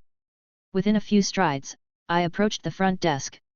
Behind it sat a tall, elegant, with chocolate-colored skin and bleached blonde hair shaved in military style. He was wearing a white Italian suit, his hollow eyes fixed on a magazine. "Karen," I said, my voice low and commanding. "Bring me down. Now." The ferryman of the dead looked up, his empty eye sockets somehow managing to convey annoyance. "You know the rules," Karen responded, his voice a dry rasp that sent shivers down my spine. His fingers tapped an impatient rhythm on the desk. With a thought, a dark tendril slithered out from my shadow. It deposited a stack of crisp $100 bills on the counter before retracting back into the me. Karen's hollow eye sockets seemed to gleam as he picked up the money, running his fingers through it with a satisfied smirk. "That's more like it," he muttered, stashing the bills away in a drawer that hadn't been there a moment before. With a nod, he stood, his suit rippling and changing into a long black robe. He opened a hidden door behind the desk, gesturing for me to follow. Well then, time to go. Without a word, I stepped through the door and boarded the small, rickety boat that waited on the other side. The Stygian waters lapped against its sides, dark and foreboding. Charon took his place at the helm, his hands gripping the oar with practiced ease. As we pushed off from the shore, I couldn't help but think of Thalia. For a moment, just one moment, I thought of spending more time with her, like I had in my misery dreams, but then I thought how it ended and I knew I had to do this first. Spending time together with the rest of the campers could be done later. The journey across the Styx was silent. I simply looked at the polluted river filled with broken toys and torn up diplomas, wanting to jump in, but without anyone to pull me out. That was basically suicide. As we neared the far shore, where the Styx flowed into the black abyss of Tartarus, Charon brought the boat to a stop, the current of the Styx pushing us forward little by little. The edge of the pit loomed before me, the Styx and 3 other rivers' waters plunging down. "Thanks," I muttered to Charon, my voice barely above a whisper. He nodded, a disgusted look on his face as he looked down to the pit. "Good luck, lil bro," he rasped. "You're gonna need it." With a determined breath, I stepped off the boat. I closed my eyes for a moment, steeling myself for what was to come. Then, without further hesitation, I jumped into the pit. The shadows closed around me as I descended into the depths of Tartarus, the world above quickly fading from view. The air grew thick and sulphurous, burning my lungs with each breath. Darkness enveloped me, broken only by occasional flashes of red light from somewhere far below. As I fell, I couldn't help but wonder if I would ever see the surface world again. But it didn't matter. I had a job to do, a world to save. And nothing, not even the terrors of Tartarus, was going to stop me. The fall seemed to last an eternity. For the first time ever, I realized I was scared of the darkness that surrounded me, because I knew that the shadows cast here didn't belong to me. Chapter 91, The Pit. Tartarus, Unknown Time. I kept falling and falling, an endless descent into the abyss. It felt like I had been plummeting for days, yet there was no wind, no sound, nothing but the silent cascading waters of Poseidon and Phlegethon on either side of me. Time seemed to lose all meaning in this forsaken pit. Finally, something different caught my eye. Land was etching closer, the 2 rivers diverging at the bottom of the chasm. Acting on instinct, I unfurled a tendril from my shadow. It slithered around my arm, coiling tightly around my wrist before lashing out towards Phlegethon. The dark extension tore through the river of fire, impaling the wall of the pit and helping me decelerate. The sudden change in velocity made my stomach lurch, but I gritted my teeth and held on. As I neared the ground, I braced myself for impact. My feet hit the ashen surface with a bone-jarring thud, and I rolled to disperse the force of the landing. When I came to a stop, I lay there for a moment, panting heavily. That's when I noticed the air felt wrong. Each breath was a struggle, as if the very atmosphere was rejecting my presence. I pushed myself to my feet, only to stumble as a wave of weakness washed over me. Something was very wrong. I raised my hand to wipe the sweat from my brow, and that's when I saw them angry red blisters forming on my skin. They spread rapidly, covering my arms and, I assumed, the rest of my body. The pain was excruciating, like being slowly roasted alive. I also realized something: I was weaker, or at least I was getting weaker. I didn't let that thought bother me much. I first needed to get rid of the effects that Tartarus was having on my body. My eyes darted to the nearby river of fire, Phlegethon. According to myths, drinking its waters was the only way to mitigate the effects of Tartarus. Of course it was a myth more than anything else, since no demigod had entered Tartarus and come back alive. But, it was the only thing I could think of. I scrambled towards the river, my legs slightly doubling over. After all, the fall had been fucking huge. The moment I reached its banks, I cupped my hands and scooped up the liquid fire. It burned, gods, did it burn, but I didn't hesitate. I brought it to my lips and drank deeply. The water, if you could call it that, was almost boiling as it rolled down my throat and into my stomach. For a terrifying moment, I thought I'd made a terrible mistake. Then, gradually, the pain began to subside. The blisters on my skin started to fade, and breathing became a little easier. I took a few more sips for good measure, each one less agonizing than the last. As my mind cleared, I tried to take stock of my situation. I was in Tartarus, alone, with my powers severely weakened. And somewhere in this literal hellscape was Luke, with Zeus's master bolt, probably making his way to Kronos. I plunged my hand into my shadow. Thankfully, this ability still worked, even if it felt muted. I retrieved a small, ornate compass. It had been a while since I last used it, after all Laylap's tracking skills were better than this, but since she wasn't here this was my best option. I held it in my palm, focusing my thoughts on Luke and the bolt. The needle began to spin wildly, whirling faster and faster until it became a blur. I waited, hoping it would settle on a direction, but the needles never settles. I expected it, but gods damn it, I muttered, frustration welling up inside me. The compass hadn't worked in the labyrinth, or to locate Luke when he first escaped. When I get back, I'll give it to Beckendorf, maybe he can improve it. With a final sigh, I placed the compass back into my shadow. As I did so, my fingers brushed against something else akin of Pringles. Despite everything, I couldn't help but salivate. Leave it to me to pack junk food for a trip to literal hell. As I pulled out the can, I started thinking about ways to find Kronos and by extension Luke. Maybe I should have brought Laylaps, after all, I said to myself, my voice sounding strange in the oppressive atmosphere of Tartarus. Her tracking would be useful right about now. I popped open the Pringles, the familiar sound a surreal contrast to my surroundings. As I munched on a chip it tasted like ash in my mouth. I tried to formulate a plan. I was in Tartarus, arguably the most dangerous place in existence for a demigod.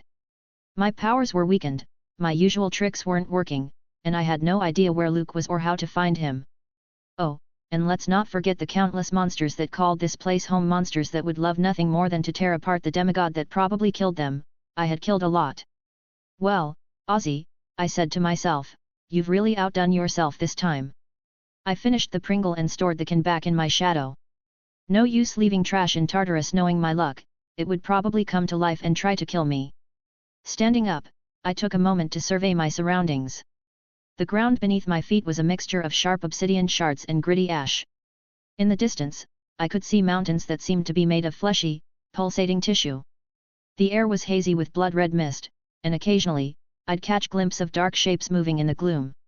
I tried to recall everything I knew about Tartarus from the myths and stories. It was said to be as far below Hades as the earth was below the heavens. It was a place of torment for the wicked, a prison for the titans, and the birthplace of monsters. But knowing the stories and experiencing the reality were two very different things. The very air seemed to whisper of ancient evils and unimaginable horrors.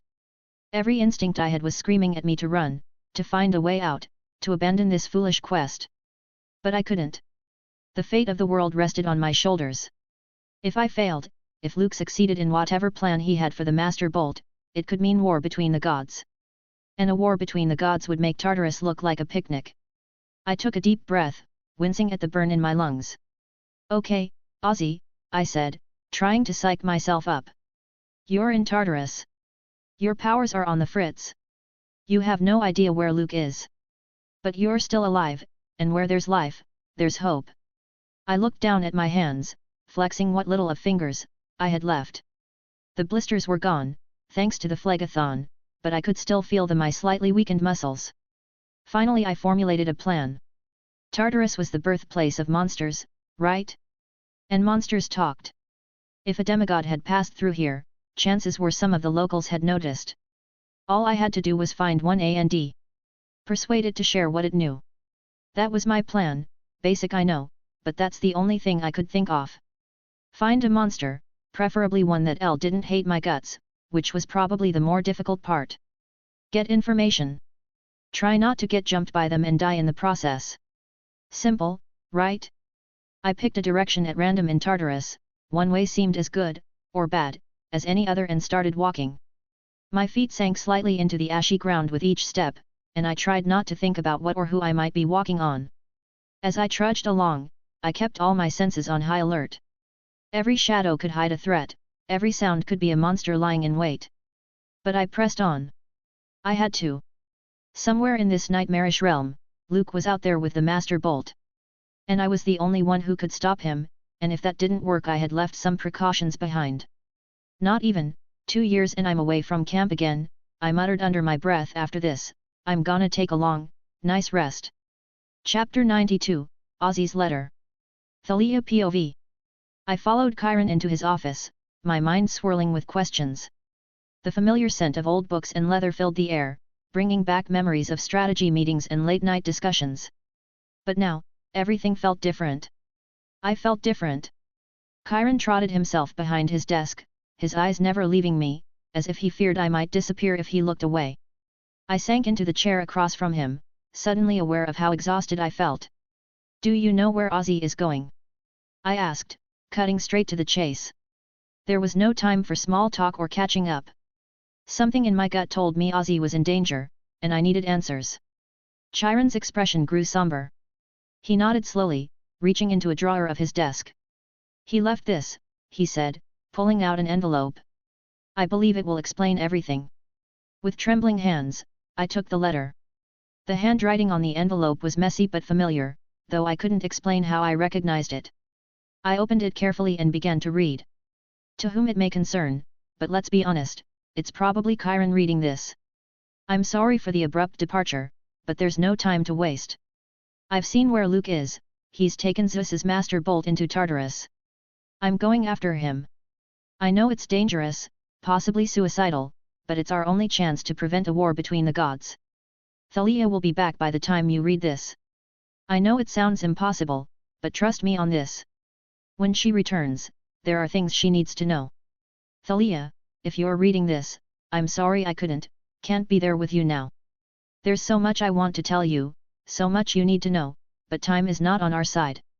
For now, know this, your brother, Jason, is alive. He's at a camp called Camp Jupiter in the Oakland Hills, California.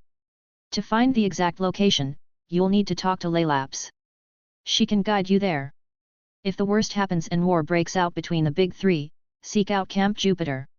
Try to unite both camps. Together, Greek and Roman demigods will be stronger. It might be our only hope. I promise I'll explain everything when I return. Stay safe, Thalia. And I'm glad you're back. Ozzy. I read the letter twice, then a third time, trying to process everything. Luke had stolen Zeus's master bolt? Ozzy had gone into Tartarus? And Jason? Jason was alive? I looked up at Chiron, my mind reeling. Is this true? All of it? Chiron nodded gravely. I'm afraid so, my dear. As for the Jupiter camp, I also knew of that, but I had been sworn to secrecy, so I can only tell you about it due to the fact that you now know of it, he said, his brows furrowed. I leaned back in my chair, trying to make sense of it all. And Jason? My brother? He's really alive? A small smile touched Chiron's lips. It appears so. Though I must admit, I was unaware of his existence until now. Odysseus seems to have been keeping quite a few secrets. Yet, no kidding, I muttered. A mix of emotions churned inside me, relief that Jason was alive, anger at Ozzy for leaving, again, fear for what he was facing in Tartarus, and confusion about, well, everything. Chiron, I said, leaning forward. How long was I gone? The centaur's expression softened. Nearly 6 years, my dear. It's currently June 2006. Though it seems you have only aged half of that. The news hit me like a punch to the gut. 4 years. I'd lost 4 years of my life. And what about Annabeth? And Grover? Annabeth is here at camp, safe and well. She's a little distraught from Luke's betrayal. Chiron's voice trailed off. Yet, I continued for him. The Luke I knew would never have done something like that. What had happened to him in the 4 years I had been a tree? I stood up abruptly, pacing the small office. I need to do something. I can't just sit here while Ozzy's in Tartarus and Luke's, gods, I don't even know what Luke's doing. What do you propose? Chiron asked, his tone careful. I stopped pacing, my mind made up. I'm going to get Jason. Ozzy said Laylaps could guide me to this Camp Jupiter. Where is she? Chiron walked over to the window, looking out over the camp. Last I saw, she was near your tree with Swiper. I nodded, already moving towards the door, but then a thought passed through my mind. Wait, is she the big mastiff? Chiron nodded at my head before he said, I still don't think it's a good idea for you to go get your brother. Odysseus just said that you should get him if the war between the gods were to start. I turned back to him, a determined set to my jaw. I don't have a choice, Chiron. Jason's my brother. And isn't it better to actually do something instead of just stay here like nothing's wrong? Chiron nodded, a mix of pride and worry in his eyes. Very well. But please, take some time to rest and prepare. After all, I'm sure that you're tired after everything. I wanted to argue, to insist that every moment counted, but I knew he was right. I was still wobbly on my feet, hell, my entire body felt like it could fall apart at any moment. A little preparation wouldn't hurt. Okay, I agreed. I'll rest for now, but when I'm back in tip-top shape, I'm leaving. Of course, Chiron said. Oh, and Thalia, it's good to have you back. I managed a small smile, then I started walking away, a clear destination in mind. It's good to be back, Chiron. As I left Chiron's office, my mind was a whirlwind of thoughts and emotions. Ozzy in Tartarus, Luke with the Master Bolt, Jason alive in California, it was almost too much to process. But I knew I couldn't afford to be overwhelmed. People were counting on me, Ozzy, Jason, maybe even the entire world of demigods. I made my way towards the Athena cabin, steeling myself for the conversation ahead. How do you tell your best friend that you're back from being a tree, that her crush has turned evil, and that you're about to leave on a quest to find your long-lost brother? As I walked, I caught glimpses of myself in the reflective surfaces of the cabins. I looked older, my features more defined. It was jarring, seeing a face that was mine but didn't quite feel like me. I reached the Athena cabin, a grey building with an owl carved over the doorway and plain white curtains, and took a deep breath. I raised my hand and knocked on the cabin door, ready to reunite with Annabeth and face the new world I had awakened to. Then I realized it was the middle of the night, hitting my forehead with the palm of my hand at how stupid this was. I started walking away, ready to get some sleep in my own cabin. I heard the creaking of the door as it opened, making me turn around. There, a girl around 12, with long blonde hair tied in a ponytail, steely grey eyes, wearing the signature Camp Half-Blood shirt, with a necklace filled with beads. She took a step over, her lips beginning to move. Thalia. I just shot her grin before I replied, yeah, and you are. Chapter 93, Meeting a Conductor. Tartarus, Unknown Time. Odysseus POV. The fiery banks of the Phlegethon stretched endlessly before me, a river of liquid flame carving its way through the hellish landscape of Tartarus. I trudged along its edge, the heat searing my skin even from a distance. My eyes were fixed on my hands, or what was left of them. 4 fingers on my right hand, 2 on my left. I flexed them, watching the tendons move beneath my skin. It was still strange, seeing the empty spaces where fingers used to be. I wondered what would have happened if I continued to sing the incantation. Stop fixating, I muttered to myself, shaking my head. You've got bigger problems right now. As if to prove my point, I summoned my spear. It materialized in my grasp. I twirled the spear experimentally, adjusting my grip to accommodate my missing fingers. The weapon felt off balance, unfamiliar. Or maybe it was just me that was off balance in this place. I started some basic drills as I walked, trying to retrain my muscle memory. Jab, parry, thrust. The movements were clumsy at first, the lack of fingers making holding the spear much weirder than usual, but gradually they became smoother. If I run into any monsters down here, I can't rely on my powers, I reminded myself. Good old-fashioned stabbing might be my best bet. As I continued my practice, a sound in the distance caught my attention, pulling me from my thoughts. It was faint at first, barely audible over the tide of the Phlegethon. But it grew louder with each passing second, a rhythmic chugging, like a train. I said incredulously, squinting into the gloom. Sure enough, a ghostly locomotive came into view. It was a bizarre sight. Half the train was inky black, as if carved from shadows, while the other half was bone white. Steam billowed from its chimney, but instead of dissipating, it formed shapes, screaming faces and grasping hands that reached out before dissolving. As the train drew nearer, I heard a feminine voice boom out, "All monsters on the haunting train." My heart raced. A train full of monsters? If I could sneak aboard, it might lead me to Luke, or at least to information about his whereabouts. Instinctively, I tried to melt into the shadows, to teleport onto the train. But my powers fizzled, leaving me frustratingly corporeal. Come on, I growled, trying again. Nothing. The train was picking up speed. If I was going to do this, it had to be now. I took a deep breath, focusing on what dregs of power I had left. I felt the shadows respond, sluggishly coalescing around me. It wasn't much, but it would have to do. Here goes nothing, I muttered, and began to run. I grew faster, stronger. My feet barely touched the ground as I sprinted alongside the train. Up ahead, I spotted an open boxcar. With a grunt of effort, I leaped. For a heart-stopping moment, I was airborne, the ground of Tartarus rushing by beneath me. Then my hands caught the edge of the boxcar, and I hauled myself inside.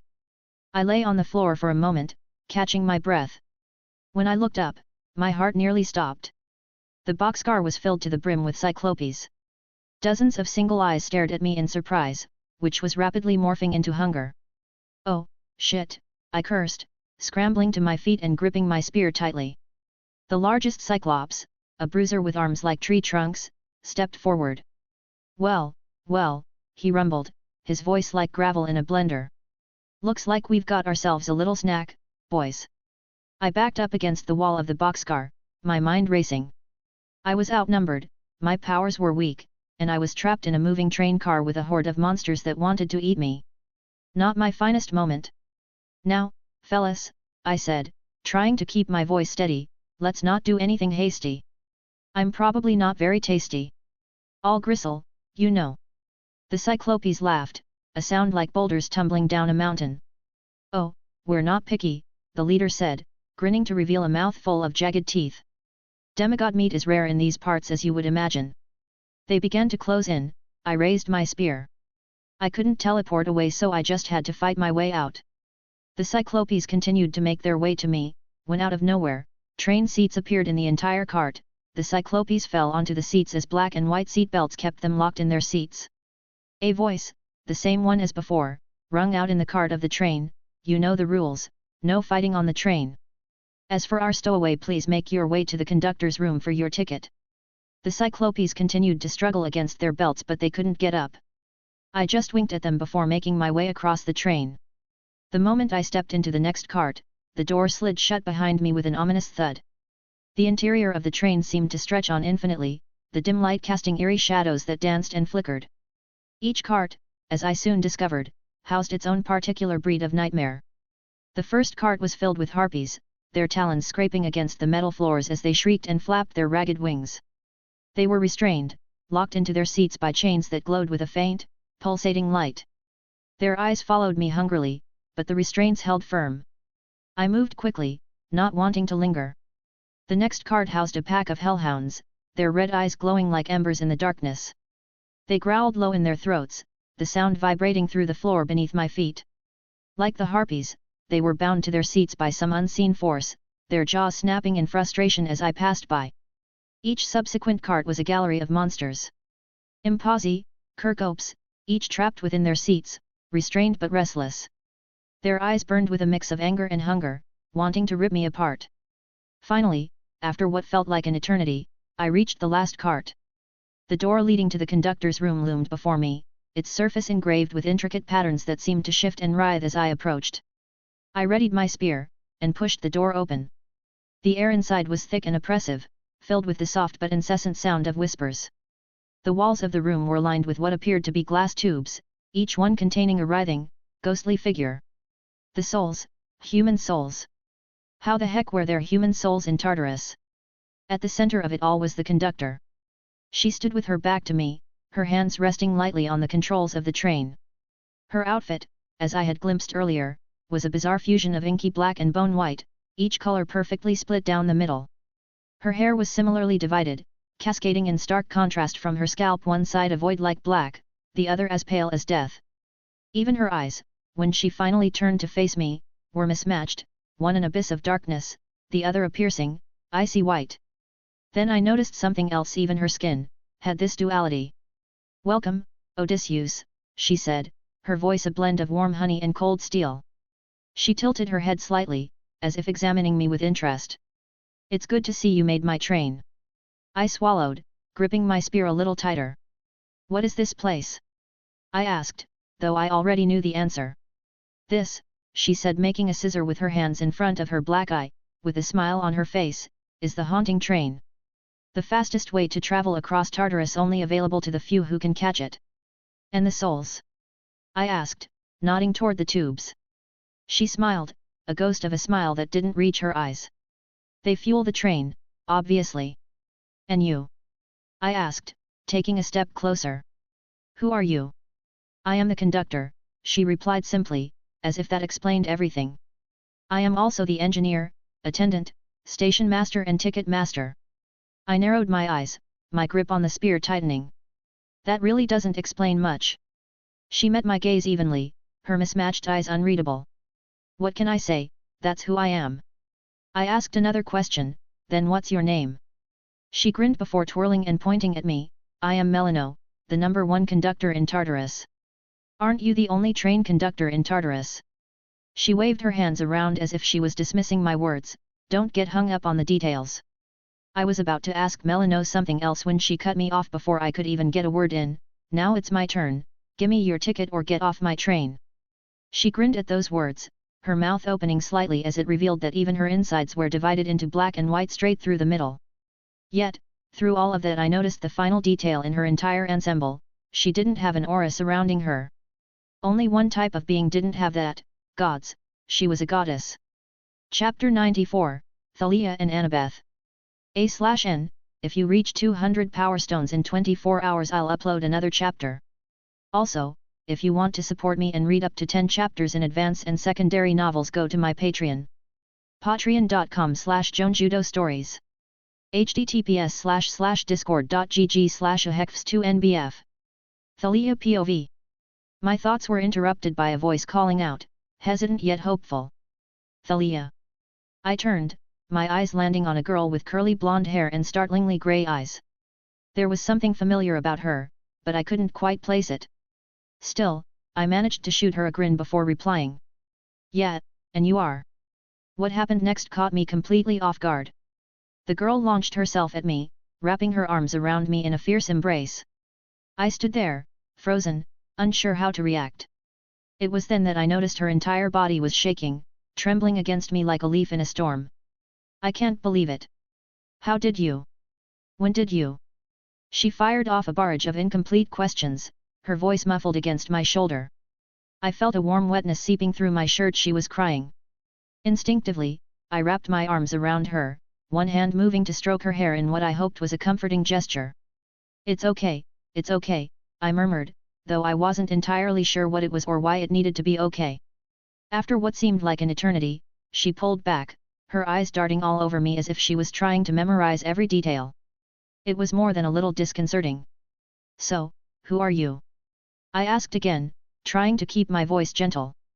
There was something naggingly familiar about this girl, but I couldn't quite put my finger on it. Her face fell, a mixture of hurt and confusion clouding her features. You don't remember me? She pointed at herself, her voice small and uncertain. I'm Annabeth. Did you lose your memories or what? As soon as she said her name, it was like a switch flipped in my brain.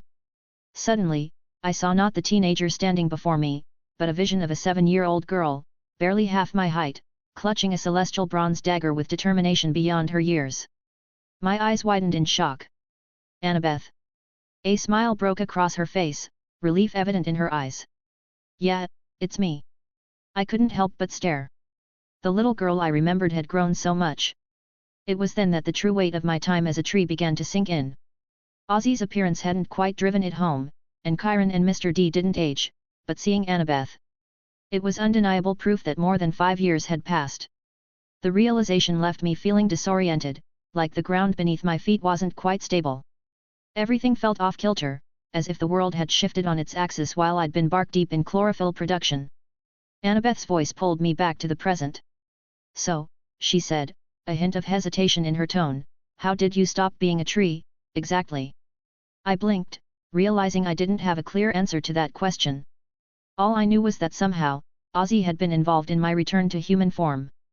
Ozzy did it, I said simply. I have no clue how. At the mention of Ozzy's name, I noticed Annabeth's face scrunch up, a flicker of something annoyance. Discomfort, passing over her features. What? I asked, curiosity piqued by her reaction. She looked away, seemingly uncomfortable. It's nothing, she muttered, just that Odysseus and I don't really get along. Her words hit me like a punch to the gut. Ozzy and Annabeth were 2 of my best friends in the world, and the thought of them not getting along was deeply unsettling. Why not? I pressed, needing to understand. Annabeth's gaze dropped to the ground, her fingers fidgeting nervously. It's just that when you turned into a tree, well, Luke and Odysseus got into an argument. They never really got along, and I chose Luke's side, because..." She trailed off, a faint blush coloring her cheeks. The mention of Luke sent a complex swirl of emotions through me: anger, betrayal, and a lingering fondness that I wasn't quite ready to examine. I wanted to ask Annabeth how she felt about Luke's betrayal of Olympus, but something held me back. It didn't feel like the right time to broach such a sensitive topic. Instead, I decided to change the subject. "Wanna go on a quest again?" The effect of my words was instantaneous. Annabeth's face lit up, her small grin spreading into a full-blown smile. I could see the excitement coursing through her, manifesting in a slight tremor of her body and her clenched fists. Without warning, she grabbed my hands, practically bouncing with enthusiasm. "Yes, please. I really want to go on a quest." Her excitement was infectious, and I found myself grinning back. "That's great then," I said. "In a week, we'll be leaving with Laylaps, okay?" Once again, I noticed Annabeth's face scrunch up at the mention of one of my old friends. I couldn't help but wonder what had happened during my time as a tree to cause such tension between the people I cared about. Still, I decided not to push the issue for now. "Let's talk more about this tomorrow, okay?" I suggested, giving her one last hug before making my way towards my own cabin. As I walked, the reality of my situation truly began to sink in. So much had changed in what felt like the blink of an eye to me. The camp looked mostly the same, but at the same time it didn't. I reached out, running my hand along the rough bark of a nearby tree, marveling at the sensation against my skin. It was strange, being flesh and blood again after so long. Part of me still expected to feel the wind rustling through my leaves or the steady flow of sap through my trunk. Entering my cabin, I was hit with a wave of nostalgia. Everything was exactly as I remembered it, yet it felt like stepping into a museum exhibit of my own life. Sure, I didn't remember my time as a tree, but I still had been gone for 8 months while on my quest.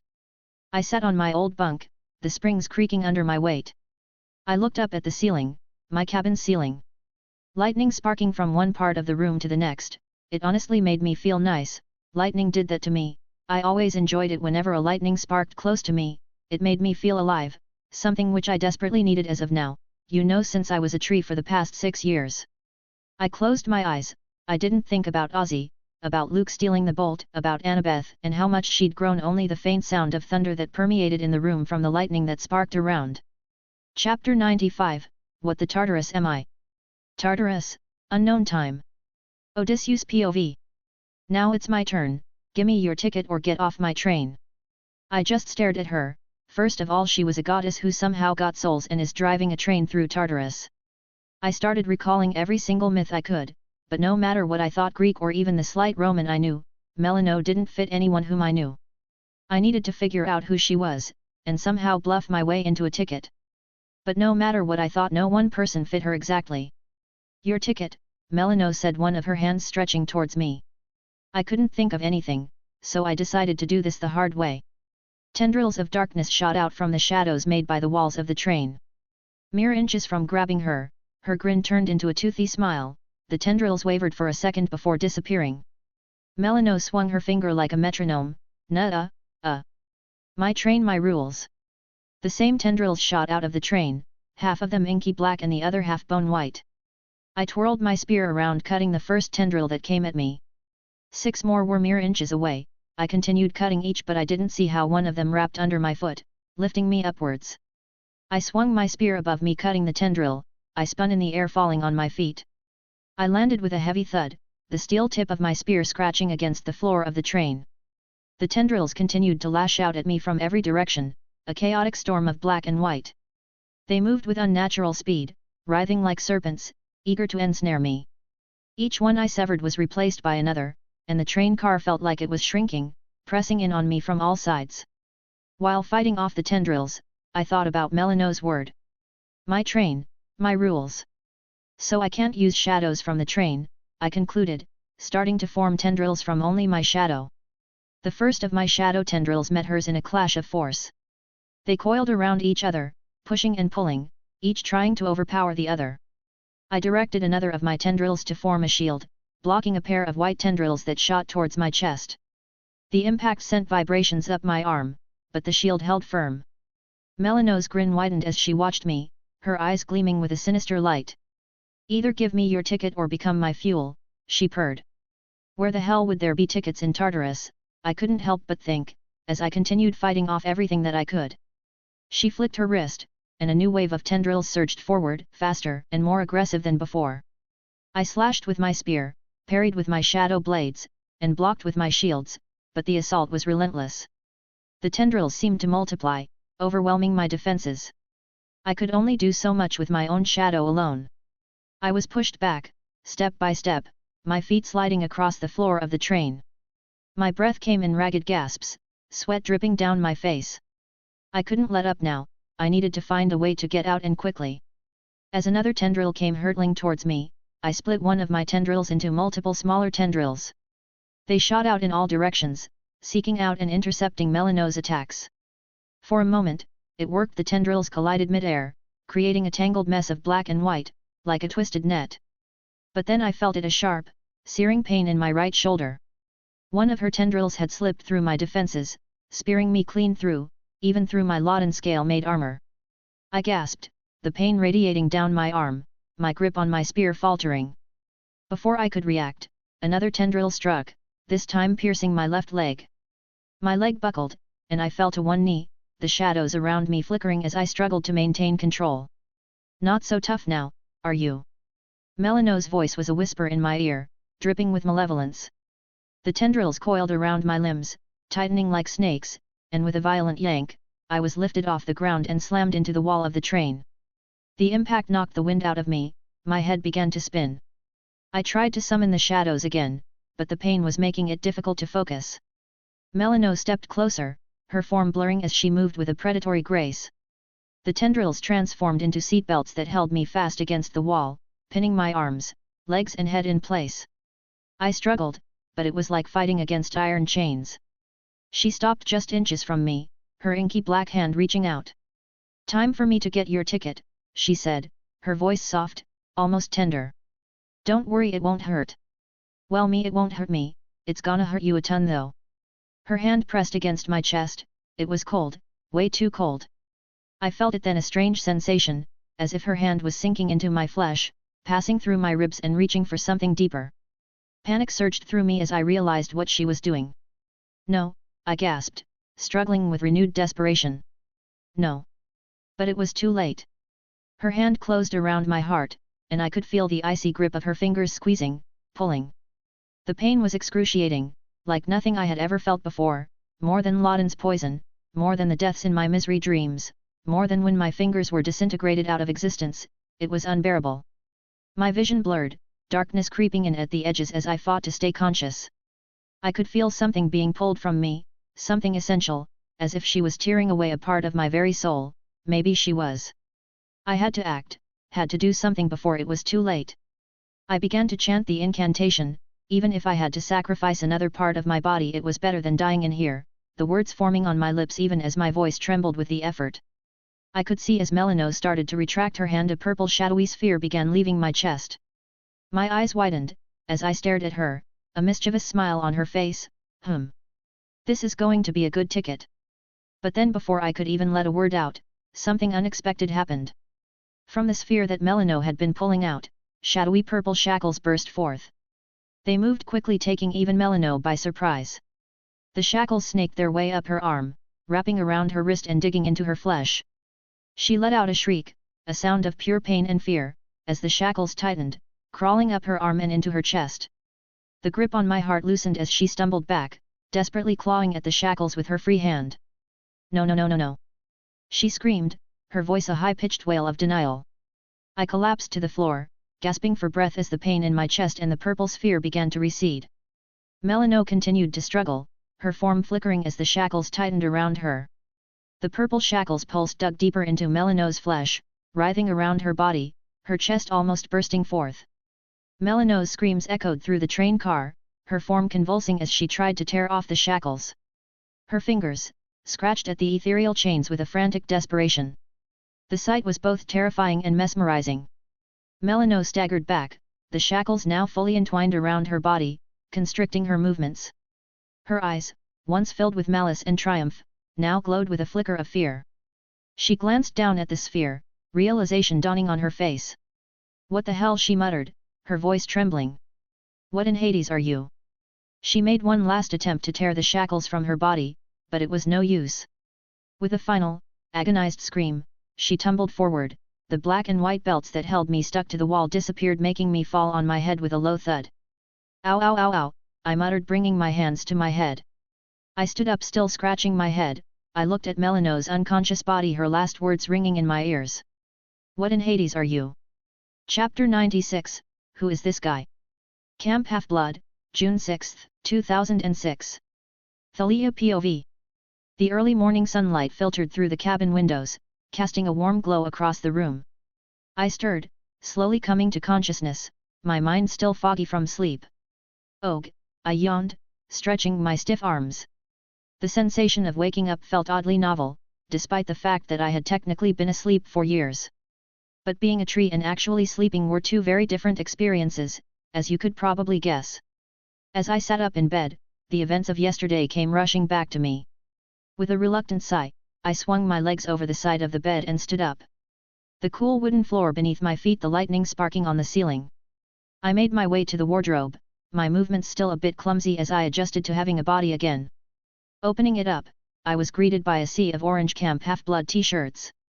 A small smile tugged at my lips as I ran my fingers over the familiar fabric. It felt like coming home. However, my smile quickly turned to a frown as I tried to put one on.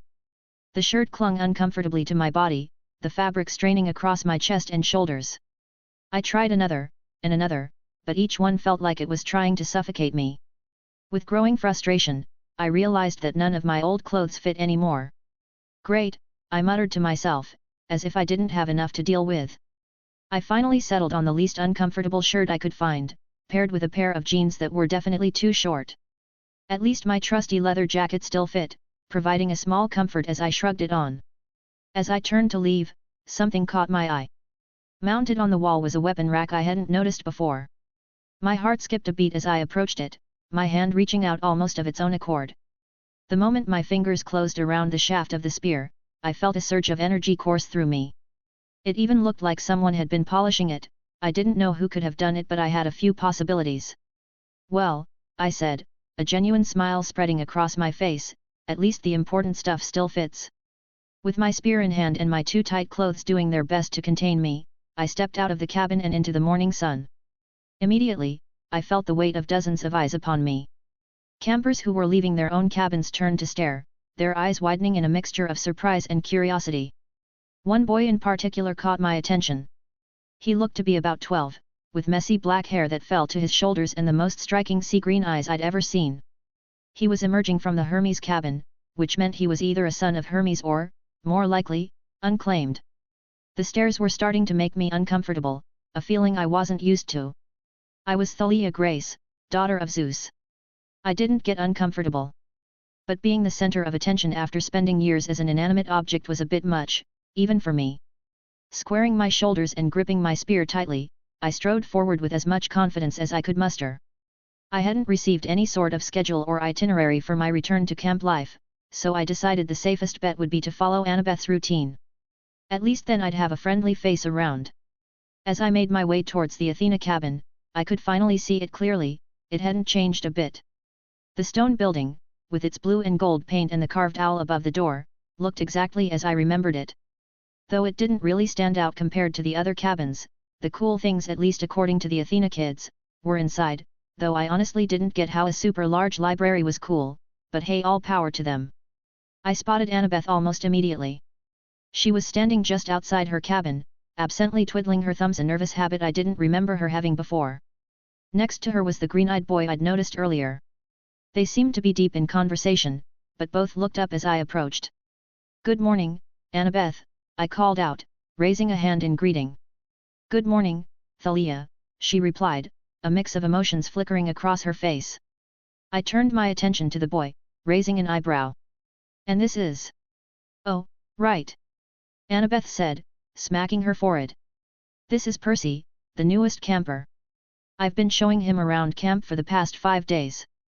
I extended my hand towards Percy, offering a friendly smile. "Nice to meet you, Percy." Before he could take my hand, however, he blurted out, "Are you the Thalia that was turned into a tree?" I blinked, taken aback by his directness. But I supposed I couldn't blame him for being curious. It wasn't every day you met someone who'd spent years as a plant.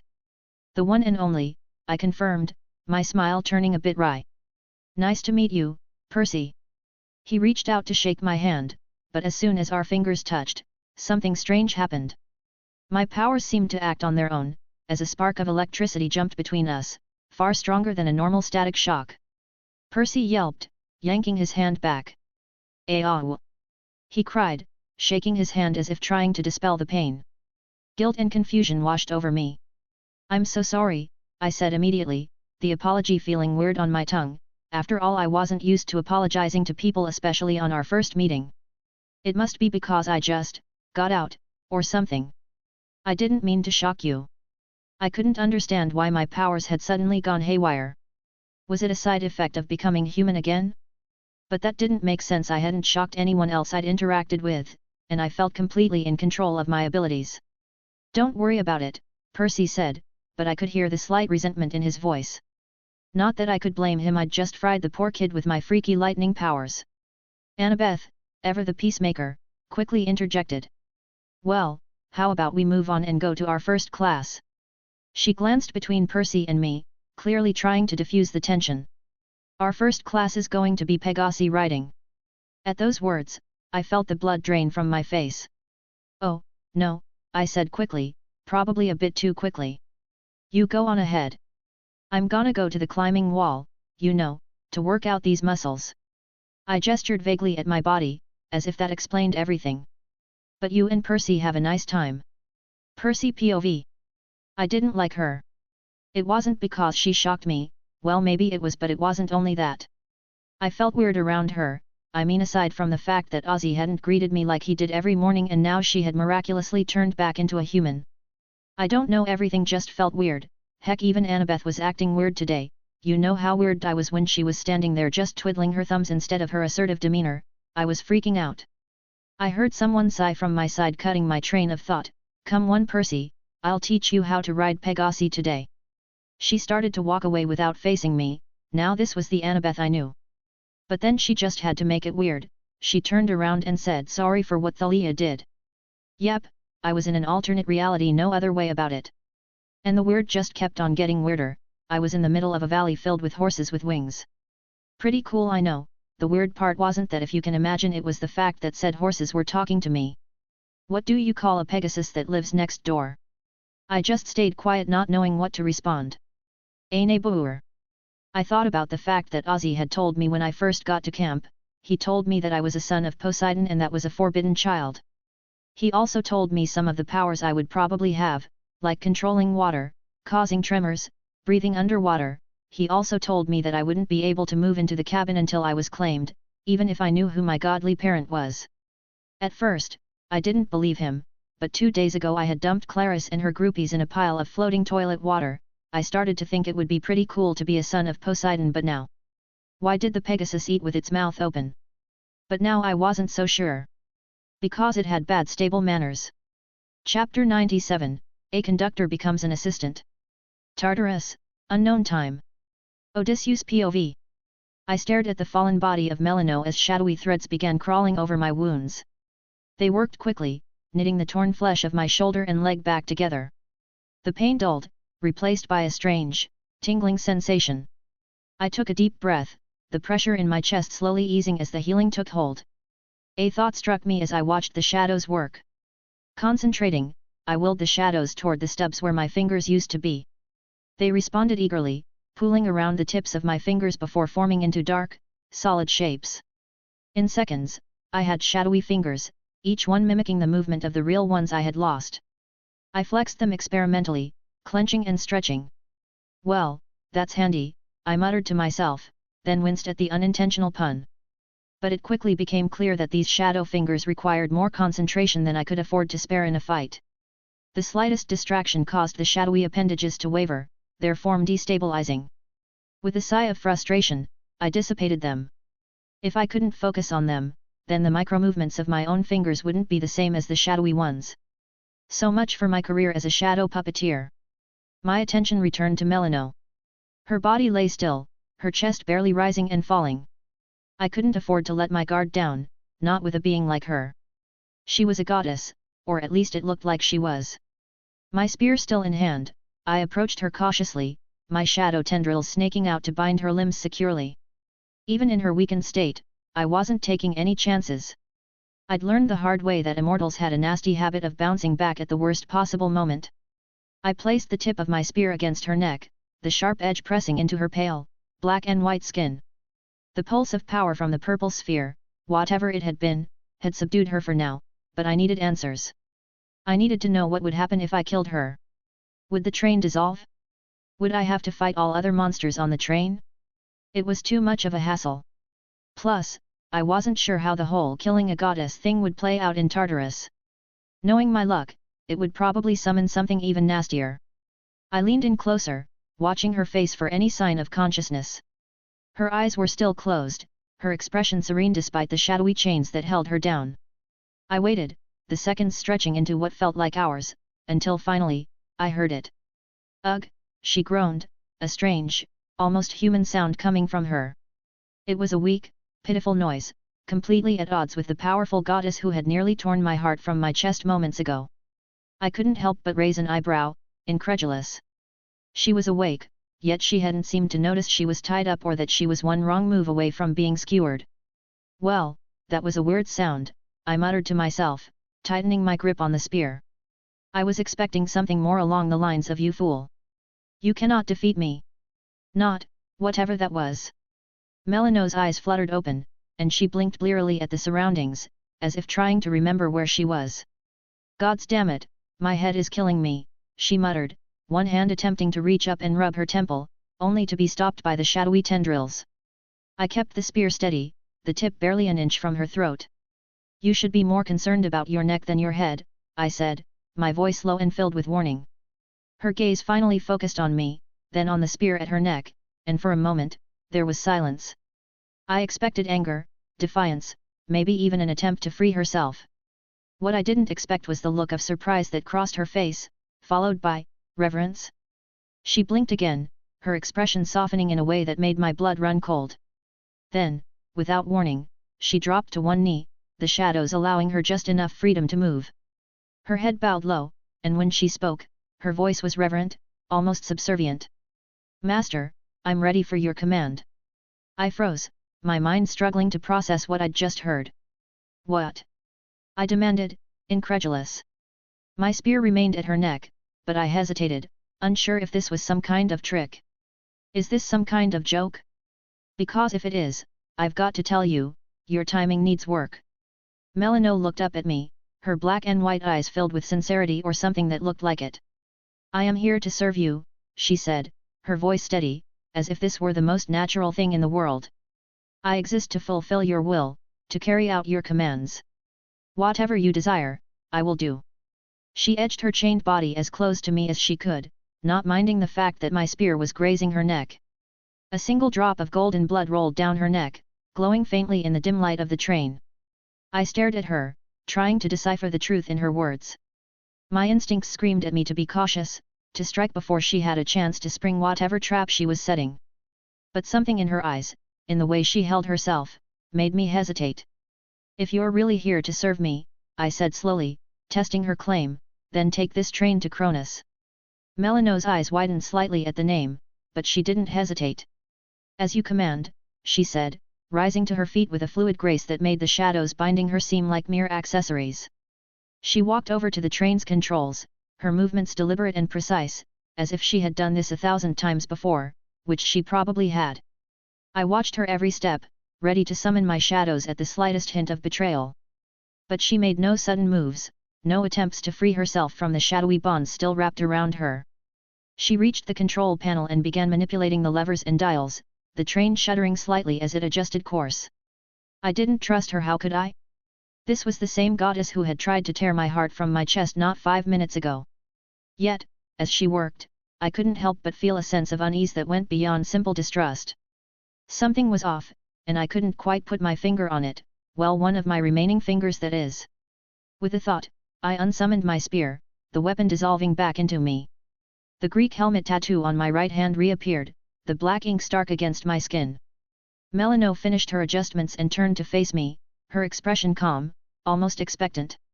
The train is on its way to Kronos, she announced. We should arrive shortly. I nodded, still wary. And how long is shortly in Tartarus time? A few minutes? A few centuries. She tilted her head, considering. Time flows differently here, as you know. But I estimate it will be approximately an hour in mortal time. An hour. That gave me some time to figure out an actual plan. I glanced around the train car, taking in the eerie, pulsing walls and the strange, shifting landscapes visible through the windows. All right, I said, turning back to Melino. While we're on our way, you're going to answer some questions for me. She nodded eagerly. Of course, Master. What would you like to know? I crossed my arms, fixing her with a stern gaze. First off, what's with this master business? Last I checked, you were trying to rip my heart out, not serve me tea. Melino's brow furrowed, as if she was trying to recall a distant memory. I'm not sure, she admitted. My memories are hazy. But I know that I am bound to serve you now. It feels right. Right, I echoed, skepticism dripping from my voice. And I'm supposed to just believe that? For all I know, this could be some elaborate trick to get me to lower my guard. She shook her head vigorously. No trick, Master. I swear it on the river Styx. Thunder rumbled in the distance, sealing her oath. I raised an eyebrow, impressed despite myself. Swearing on the Styx was no small matter, even for a goddess. Either she was telling the truth, or she was an incredibly good liar. Okay, I said slowly, let's say I believe you. Why me? What made you suddenly change your mind? Melino's eyes flicked to my chest where the purple sphere had gone back in. Your soul, she said softly. It changed something. I don't know what, all I know is that I have this compulsion to serve you. I placed my right hand on my chest, wondering. She had tried to rip out my soul, was that her payment for a ticket in here, was that why all the monsters in the other carts couldn't escape their seats? All right, I sighed, pinching the bridge of my nose. Let's focus on something more immediate. You said we're heading to Kronos. What can I expect when we get there? Melino's expression darkened. I don't know, I tend to stay out of the business of titans and giants for that matter, they aren't exactly the best customers. Then how do you know where to find Kronos? I asked, wondering where she was directing the train, my suspicion rising even more. Let's say I have an acquaintance that probably knows. And who exactly is this acquaintance of yours? Typhon, the king of monsters. I nodded, though my inside voice was screaming at me that this was probably gonna be a bad idea, you know, on the fact that I had killed this dude's wife and most of his kids. Still, I'd think of some way to get the information, that will just be a problem for future Ozzy. One last question, I said, fixing her with a stern gaze. If I ordered you to, say, jump out of this train into whatever hellscape we're passing through, would you do it? Melino didn't hesitate. If that is your will, Master, then yes. I would do it without question. I stared at her for a long moment, searching for any sign of deception. Finding none, I sighed and shook my head. Well, let's hope it doesn't come to that. For now, just keep an eye on those controls. Let me know if anything changes.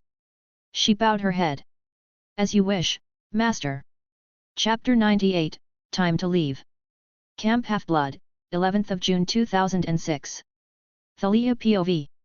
I ran through the forest, spear in hand, wearing my armor. What was I doing? I was playing Capture the Flag, and at this moment, I felt great. I was only thinking about one thing and one thing only, winning the game. The cool summer air whipped past me as I darted between trees, my feet barely touching the ground. The familiar weight of Aegis, my shield, was comforting on my arm. Its polished surface gleamed in the moonlight, the terrifying face of Medusa edged into its front. I grinned, knowing the effect it had on most opponents. As I leaped over a fallen log, my instincts suddenly flared. I skidded to a halt, my combat-honed senses on high alert. The forest around me was too quiet. I raised my spear, electricity crackling along its length in response to my agitation. Come on out, I called, my voice echoing through the trees. I know you're there. For a moment, nothing happened. Then, with a series of battle cries that would have made Ares proud, 4 demigods burst from the undergrowth. I recognized them immediately: Connor Stahl from the Hermes cabin, Charles Beckendorf from Hephaestus, Lee Fletcher son of Apollo, and Percy Jackson. I couldn't help but smile. This was going to be fun. "Hey, guys," I said, twirling my spear casually. "Fancy meeting you here. Out for a summer stroll?" Connor grinned mischievously. "Just thought we'd drop by and say hi, Thalia. Oh, and maybe win this game while we're at it." I laughed, the sound sharp and challenging. "Well, you're confident, Stahl." Without warning, I charged. The air around me crackled with energy as I called upon my father's domain. Lightning arced from my spear, striking the ground at Connor's feet. He yelped and stumbled backward, giving me the opening I needed. I ducked under Beckendorf's swing, his celestial bronze hammer whistling past my ear. A quick jab with my spear sent him stumbling back, buying me precious seconds. Lee had an arrow knocked, but before he could loose it, I raised Aegis. The sight of Medusa's face made him falter, just for a second, but it was enough. A blast of electricity from my spear sent him sprawling. That left Percy. Our eyes met, and I saw the determination in his sea-green gaze. He uncapped Riptide, his celestial bronze sword springing to full length. "Well, I'm in trouble," he said, a nervous smile on his face. I grinned back. "You know it." We clashed in a fury of bronze and sparks. Percy was good, I had to give him that. His sword was a blur of motion, parrying my strikes and launching his own. Leaping back, I raised my hand to the sky. The air grew heavy with the scent of ozone, and Percy's eyes widened as he realized what was coming. "Oh, damn," he started, but it was too late. A bolt of lightning, not enough to seriously harm but more than enough to stun, struck Percy square in the chest. The force of it sent him flying backward, right into the creek that ran through the forest. I turned to face the others, who had regrouped and were eyeing me warily. "Anyone else want to try their luck?" They exchanged glances, then charged as one. I met them head-on, my spear a whirlwind of motion. Connor went down first, tripped by a low sweep of my weapon. Beckendorf lasted longer, his hammer clashing against my spear in a shower of sparks. But a quick feint followed by a shield bash sent him stumbling back, dazed. Lee had recovered his bow and was firing arrows in rapid succession. I deflected most with Aegis, the celestial bronze points bouncing harmlessly off the enchanted surface. One got through, grazing my arm, but the adrenaline pumping through my veins made the pain barely noticeable. A blast of lightning sent Lee diving for cover, and just like that, it was over. Or so I thought. As I turned to continue my run towards the enemy flag, my battle instincts screamed at me again. I whirled around just in time to see a massive stream of water rising from the creek, with Percy at its center. I couldn't help but smile. Now this was a challenge. "Not bad, Jackson," I called out. "But you'll have to do better than that." The wave crashed towards me with the force of a freight train. I planted my feet and raised Aegis, gritting my teeth as the water slammed against the shield. The impact drove me back several feet, my boots digging furrows in the soft forest floor. But I wasn't about to go down that easily. With a yell, I pushed back, electricity coursing through my body and into the water. Percy cried out in pain but maintained his control over the liquid. We were at a stalemate, neither willing to give an inch. The air crackled with ozone and the scent of the sea, our powers clashing in a spectacular display. "Give it up, Thalia!" Percy shouted over the roar of the water. "You can't win this!" I laughed, the sound almost maniacal. "Watch me, kiddo!" With a surge of effort, I pushed more power into my defense. Lightning arced from my spear, from my eyes, from every part of me. The water around us began to steam and evaporate, Percy's control wavering under the onslaught. I saw my opening and took it. In one fluid motion, I dropped my spear, gripped Aegis with both hands, and charged. Percy, caught off guard by the sudden shift in tactics, couldn't react in time. The face of Medusa, terrifying even to those who knew it was just an image, filled Percy's vision. He flinched, his concentration breaking, and the wave collapsed around us in a torrential downpour. Before he could recover, I slammed Aegis into his face. There was a dull thunk, and Percy crumpled to the ground, out cold. I stood there for a moment, panting heavily, water dripping from my hair and armor. Then I grinned, retrieving my spear. "Sorry, cousin," I said to Percy's unconscious form. But I've got a game to win. Without further delay, I took off running again. The clash with Percy and the others had cost me time, but as long as the others held up I could win this. As I crested a hill, I saw it, a red banner fluttering in the night breeze, guarded by 3 demigods. One of them was Annabeth Chase, daughter of Athena and one of my closest friends. I charged down the hill, my war cry echoing through the forest. Annabeth's head snapped up, her grey eyes widening as she saw me approaching. Incoming! She yelled to her teammates, drawing her knife. The other 2 guards, who I recognized as Katie Gardner from Demeter and Malcolm Pace from Athena, moved to flank Annabeth. Katie's hands were already moving, vines sprouting from the ground at her command. Malcolm hefted a celestial bronze sword, his eyes narrowed in concentration. I didn't slow down. As I neared them, I leaped. I sailed over Katie's grasping vines, landing behind their defensive line. Malcolm swung his sword, but I was ready. I ducked under the blow and swept his legs out from under him with my spear shaft. As he fell, I spun to face Katie, who was trying to entangle me with more vines. A quick slash of my spear severed the plants, and a follow-up jab to her solar plexus left her gasping for air. 2 down, 1 to go.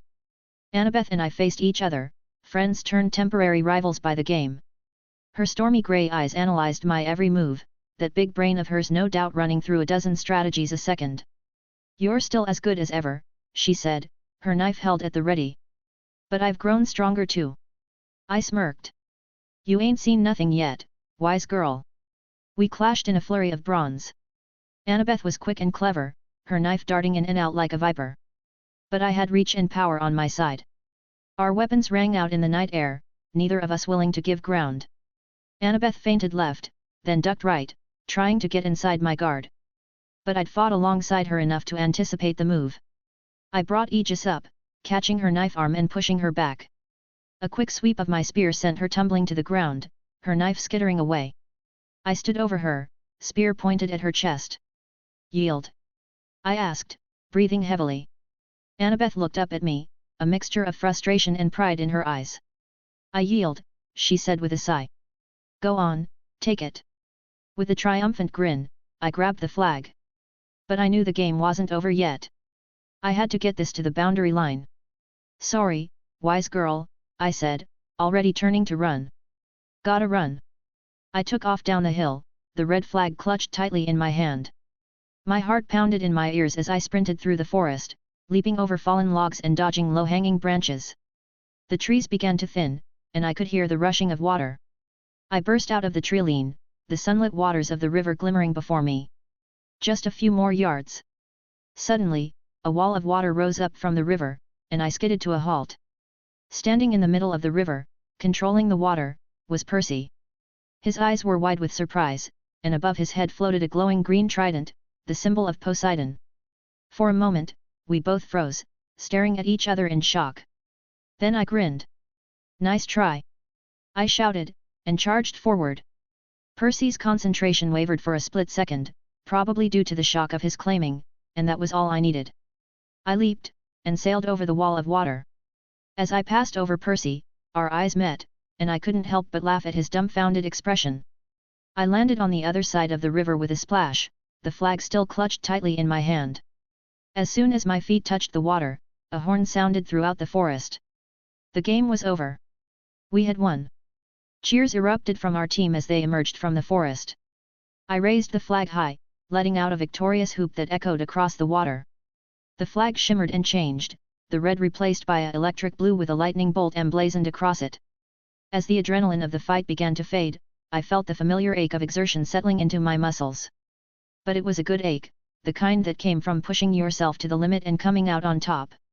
Percy waded through the water towards me, a rueful grin on his face. "Nice move, pine cone face," he said, reaching out to clasp my shoulder.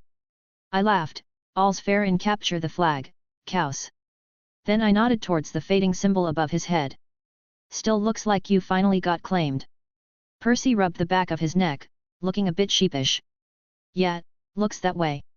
By now, the rest of the campers had gathered around us. Annabeth pushed her way through the crowd, her eyes fixed on the fading trident above Percy's head. "Well, looks like we truly know who your godly parent is now." Chiron trotted up, a small grin on his face. Indeed, he said, his voice carrying over the excited chatter of the campers. Hail, Percy Jackson, son of Poseidon, Earthshaker, Stormbringer, father of horses. As the campers knelt, I couldn't help but feel a twinge of something. Jealousy? I mean, I also got this when I got claimed by my dad, but it still looked weird to me. I shook my head, drifting my gaze from the campers to the sky. I was ready, in complete control of my body and powers. It was time to leave. Chapter 99, Typhon, Father of Monsters. Tartarus, Unknown Time. Odysseus POV. The train hurtled through the gloom of Tartarus, the landscape outside a blur of shadow and despair. Inside, the atmosphere wasn't much better. I glanced at Melino, her form unsettlingly split between inky black and bone white. The contrast was sharp, jarring even. I still didn't trust her, though my suspicion of her had lessened. We had been riding in silence for what felt like an eternity, the only sounds the steady rumble of the train and the distant. The kind of place where time doesn't just pass, it stagnates, festers. And in that silence, my thoughts turned dark, as they often did in Tartarus. Melino, I began, breaking the silence. She looked at me, one half of her face almost impossible to make out in the gloom, the other glaringly visible.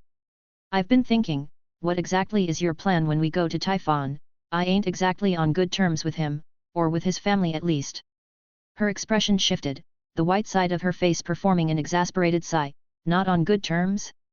What did you do? I killed his wife, I whispered quietly. I'm sorry, what was that? She asked, incredulity in her tone as she cleaned out her ear with a finger. I killed his wife, Echidna. You killed his wife? She exclaimed.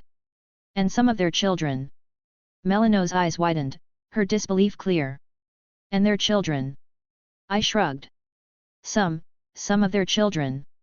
Also, it wasn't exactly my first choice, but it was the only choice I had at the time. Even now that we were heading straight to her husband and one of the most powerful beings ever, even if I could go back and change it, I wouldn't. Killing Echidna had given me my sight, it was one of the few happy memories I had, something that didn't come much in the life of a demigod. Odysseus, Melino said, her voice tinged with exasperation, do you realize what you've done? Typhon's hatred for the gods is legendary, but for you, if he finds out you're on this train, he'll tear me apart, I finished for her, my tone flat. Yeah, I figured that much. She sighed, pressing a hand to her forehead, the blackness of her fingers bleeding into the white as if trying to erase her own worry. Okay, we can still make this work. I raised an eyebrow, intrigued. I already had a plan of my own, but I wanted to see what she could come up with. This was kinda like a test. If she made a plan that was better than mine, then perfect. If she made a plan that endangered me, then my suspicion was well founded. A win-win situation, save for the fact that I would miss on knowing where the hell Luke was going to be. And what do you suggest? Melino paced around, a black hand resting on her black and white neck. We could use the blood of the monsters on this train, she said after a moment, her voice gaining confidence. If you bathe in it, it might mask your scent, your presence. Typhon's senses are incredibly sharp, but his main body is still trapped in Mount St. Helens. So as long as we cover up your scent, then he might not notice me at all, I finished, nodding slowly. It was a good plan, and surprisingly, it was the same one I had come up with. She glanced at me, a glimmer of hope in her mismatched eyes. Yes, exactly. And I'll speak to him. You'll stay in the train so as to mask your scent with those of the monsters even more while I'll go talk to him. I couldn't help but smirk. So, I'll play dead while you negotiate with the father of monsters? Not a bad plan, considering the alternative. Do you have a better idea? She asked, crossing her arms. I shook my head, though in truth, I didn't need to. No, your plan works. We'll do it. Relief washed over her features, and she nodded, the tension easing from her body. Good. We should act quickly. The monsters in the first car you boarded, Cyclopes, should have a powerful enough blood to mask your scent. Without another word, we moved through the train, passing the other passengers who were bound to their seats by black and white belts. Then I wondered if Melino had taken a piece of the monster's soul as her ticket, and that's why they couldn't move. We finally reached the awaited cart. The Cyclopes, like all other monsters, were chained to their seats, their single eyes glaring at us, no at Melino, with a mixture of fear and anger. Melano approached the first Cyclops, and without hesitation, she slashed its wrist with a blade formed from the shadows of the train. The creature roared in pain, the sound echoing through the car, but it was quickly silenced by another wave of shadowy restraints that gagged it. I stepped forward, holding out my hands as the golden blood flowed from the wound. That also interested me. Their blood, like gods, was also golden, though it looked more like yellow, as if it was diluted. The blood was thick, almost tar-like, and reeked of decay and sulfur. Perfect. I dipped my hands into the blood, smearing it across my skin, feeling its warmth seep into my pores. It was disgusting, but necessary. As I continued to coat myself in the Cyclops' blood, Melano kept a close watch on the creatures. I could feel the blood clinging to me like a second skin, its foul odor masking my own scent. With any luck, it would be enough to fool Typhon, if only for a little while. Once I was thoroughly covered, we returned to the conductor's cabin. The blood made my skin crawl, but I pushed the discomfort aside. Melano took her place at the controls, her expression focused as she guided the train without train tracks. It didn't take long before the landscape outside began to change. The oppressive darkness gave way to a dim, sickly light that seemed to emanate from the very ground itself. The air grew thick with smoke and fumes, the stench of sulfur and burning rock filling my lungs. We were getting close. There, Melano said, pointing ahead. That's him. At first, it looked like a mountain, an enormous, jagged peak that pierced the black sky, shrouded in thick, black smoke. But as we drew nearer, I realized something. The mountain wasn't a mountain at all. It was Typhon. The beast was a colossal, almost solidified mass of smoke and ash, his form barely distinguishable from the landscape around him. Two massive, bat-like wings extended from his back, their edges frayed and torn like the wings of a demon. They moved slowly, as if stirring the very air with each beat, sending waves of smoke billowing in every direction. Hundreds of heads, each as large as a house, emerged from the writhing mass, their features twisted and monstrous. From every mouth, serpentine tongues flicked out, each one as thick as a tree trunk and moving with a mind of its own. The heads seemed to shift and merge with the smoke, making it difficult to tell where Typhon ended and Tartarus began. And in each of those faces, two fiery red eyes blazed with malevolent intelligence, scanning the horizon for any sign of intruders. I swallowed hard, the sight of Typhon enough to make even me hesitate. This was a creature of pure chaos, the embodiment of the wild, untamed fury of the earth itself. This was the most powerful creature born from the union of Gaia and Tartarus, the creature who almost defeated all the gods by itself, the father of all monsters, the bane of Olympus. This was Typhon.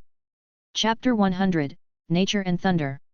Camp Half-Blood, 12th of June 2006. Grover POV. The sun hung low in the sky, casting long shadows across the strawberry fields of Camp Half-Blood. I, Grover Underwood, stood at the edge of the forest, my hooves shifting nervously in the grass. My heart pounded in my chest like a hummingbird's wings, and I couldn't stop fidgeting with the hem of my Camp Half-Blood t-shirt. Today was the day, my last chance to prove myself worthy of becoming a searcher.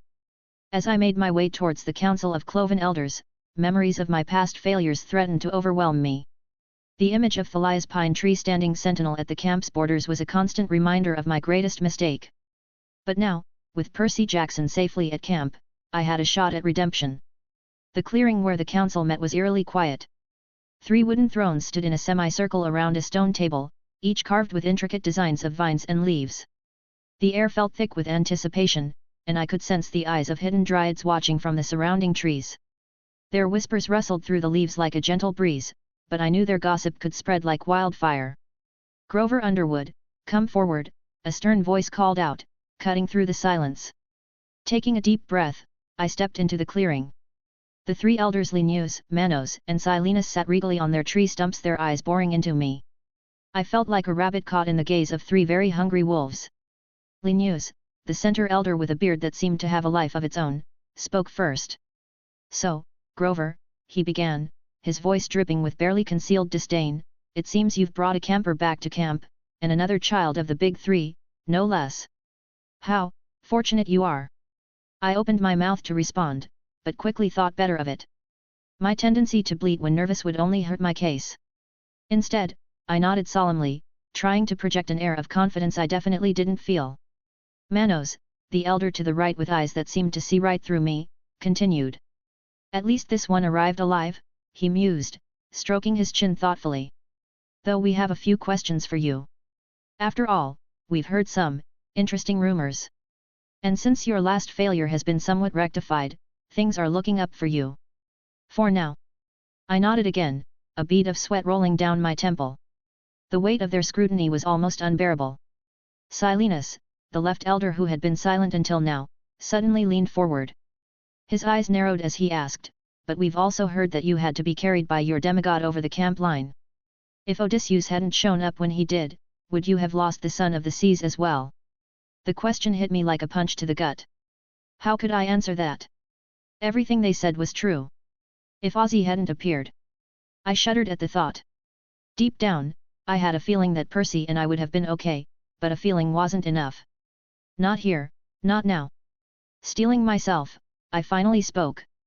"It's true that I had to be carried over the camp line," I admitted, my voice barely above a whisper. "But..." "That's enough," Silenus interrupted, his voice sharp as a blade. "So you mean to say you would have gotten not only one but two children of the big three killed?" I wanted to argue, to defend myself, but the words died in my throat. How could I refute that? Percy's mother had already known where Camp Half-Blood was, and Thalia, well, Thalia probably hadn't needed me at all.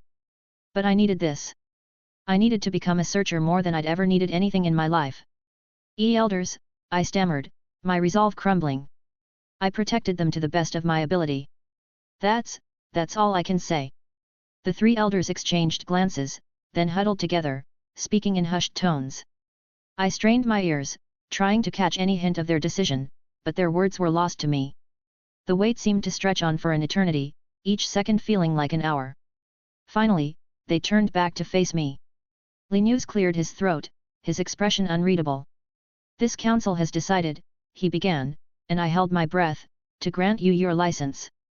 The son of the Earthshaker did reach camp unharmed, and the daughter of the Lord of the Skies has been cured, cleansing your previous indiscretion." For a moment, I couldn't believe what I was hearing. Tears welled up in my eyes, and I bowed my head, partly out of respect, but mostly to hide the emotions threatening to overwhelm me. "Thank you, elders," I managed to choke out before turning and fleeing from the clearing. As I ran, my hooves barely touching the ground, a weight lifted from my shoulders. I was free. Free to begin my search for Pan, to follow in the footsteps of my uncle and parents. This was my beginning, my chance to make a difference. I couldn't wait to tell Percy the news. Thalia POV. The attic of the big house loomed before me, a treasure trove of demigod history and, if the rumors were true, a direct line to prophecy. After what felt like hours of pestering, Chiron had finally relented and allowed me access. I needed a quest, or at least permission to leave camp. Though, if I'm being honest, I had already made up my mind. Permission or not, I was going.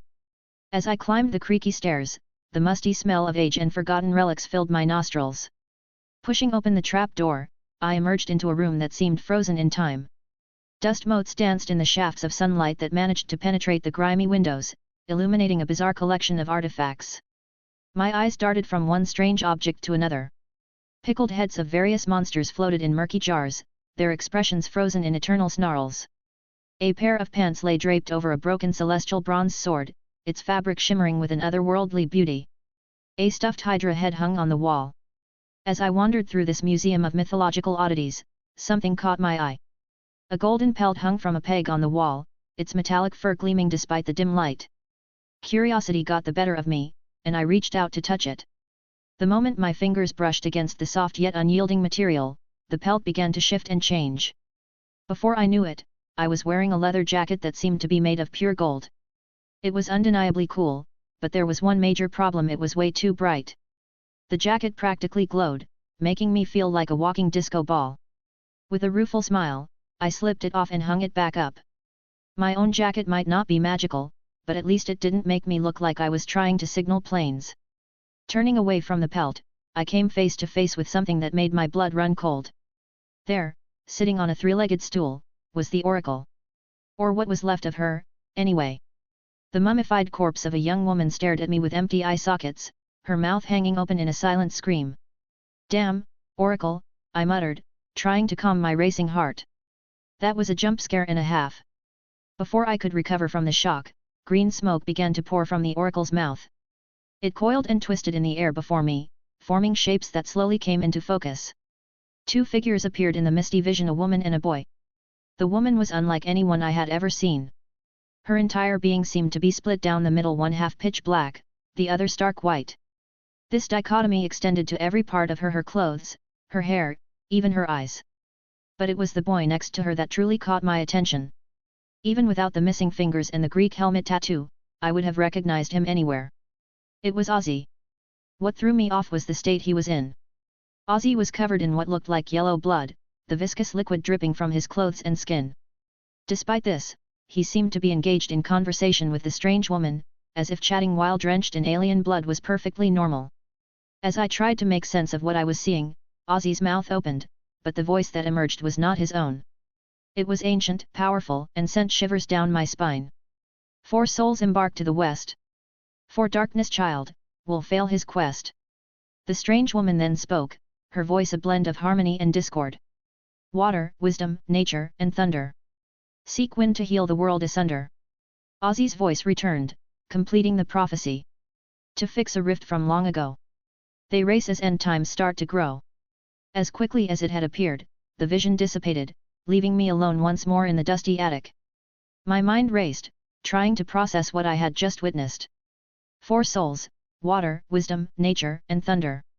It didn't take a child of Athena to figure out who those might be referring to, or at least most of those. But the rest of the prophecy was far more troubling. And what did it mean that the darkness child would fail his quest? One question, however, burned brighter than all the others in my mind: how was Ozzy with a girl in Tartarus? Didn't he say he was going alone? Thanks for listening.